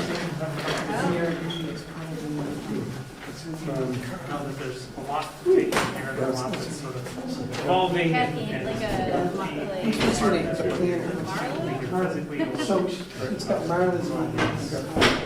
Do you want anything like that on the planning? Yeah, so this time Alan was away, and so I had to. so it will come up in the video. Well, Right, so right, beginning of the meeting, we have Oh, okay. You're watching South Burlington. regardless of. Usually there's some kind of. That if it should be mirrored. a lot of what CCTV there's is on Yeah, I'll ask like live broadcast on YouTube. We want to protect it. Having to confirm So anything in our language, I know that's not the same thing as being I'll able ask to him. we want to build stuff. speak back in that moment.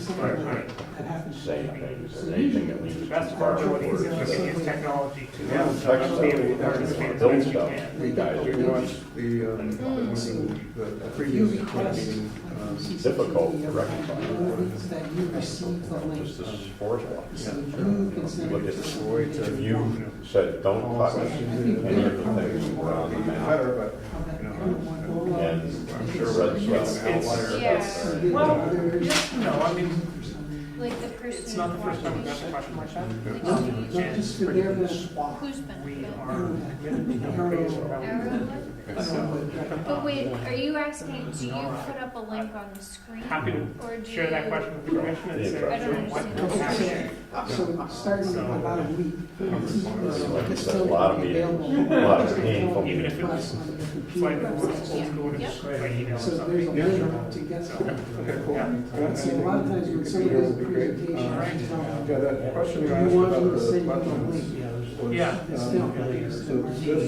this, like pink. Do you want the scientific link? This Right. Oh, I see, okay, So yes. that you I can use understand what you're saying. Yep. You can use it for yourself. Yes. You can use it to get other people. Yes.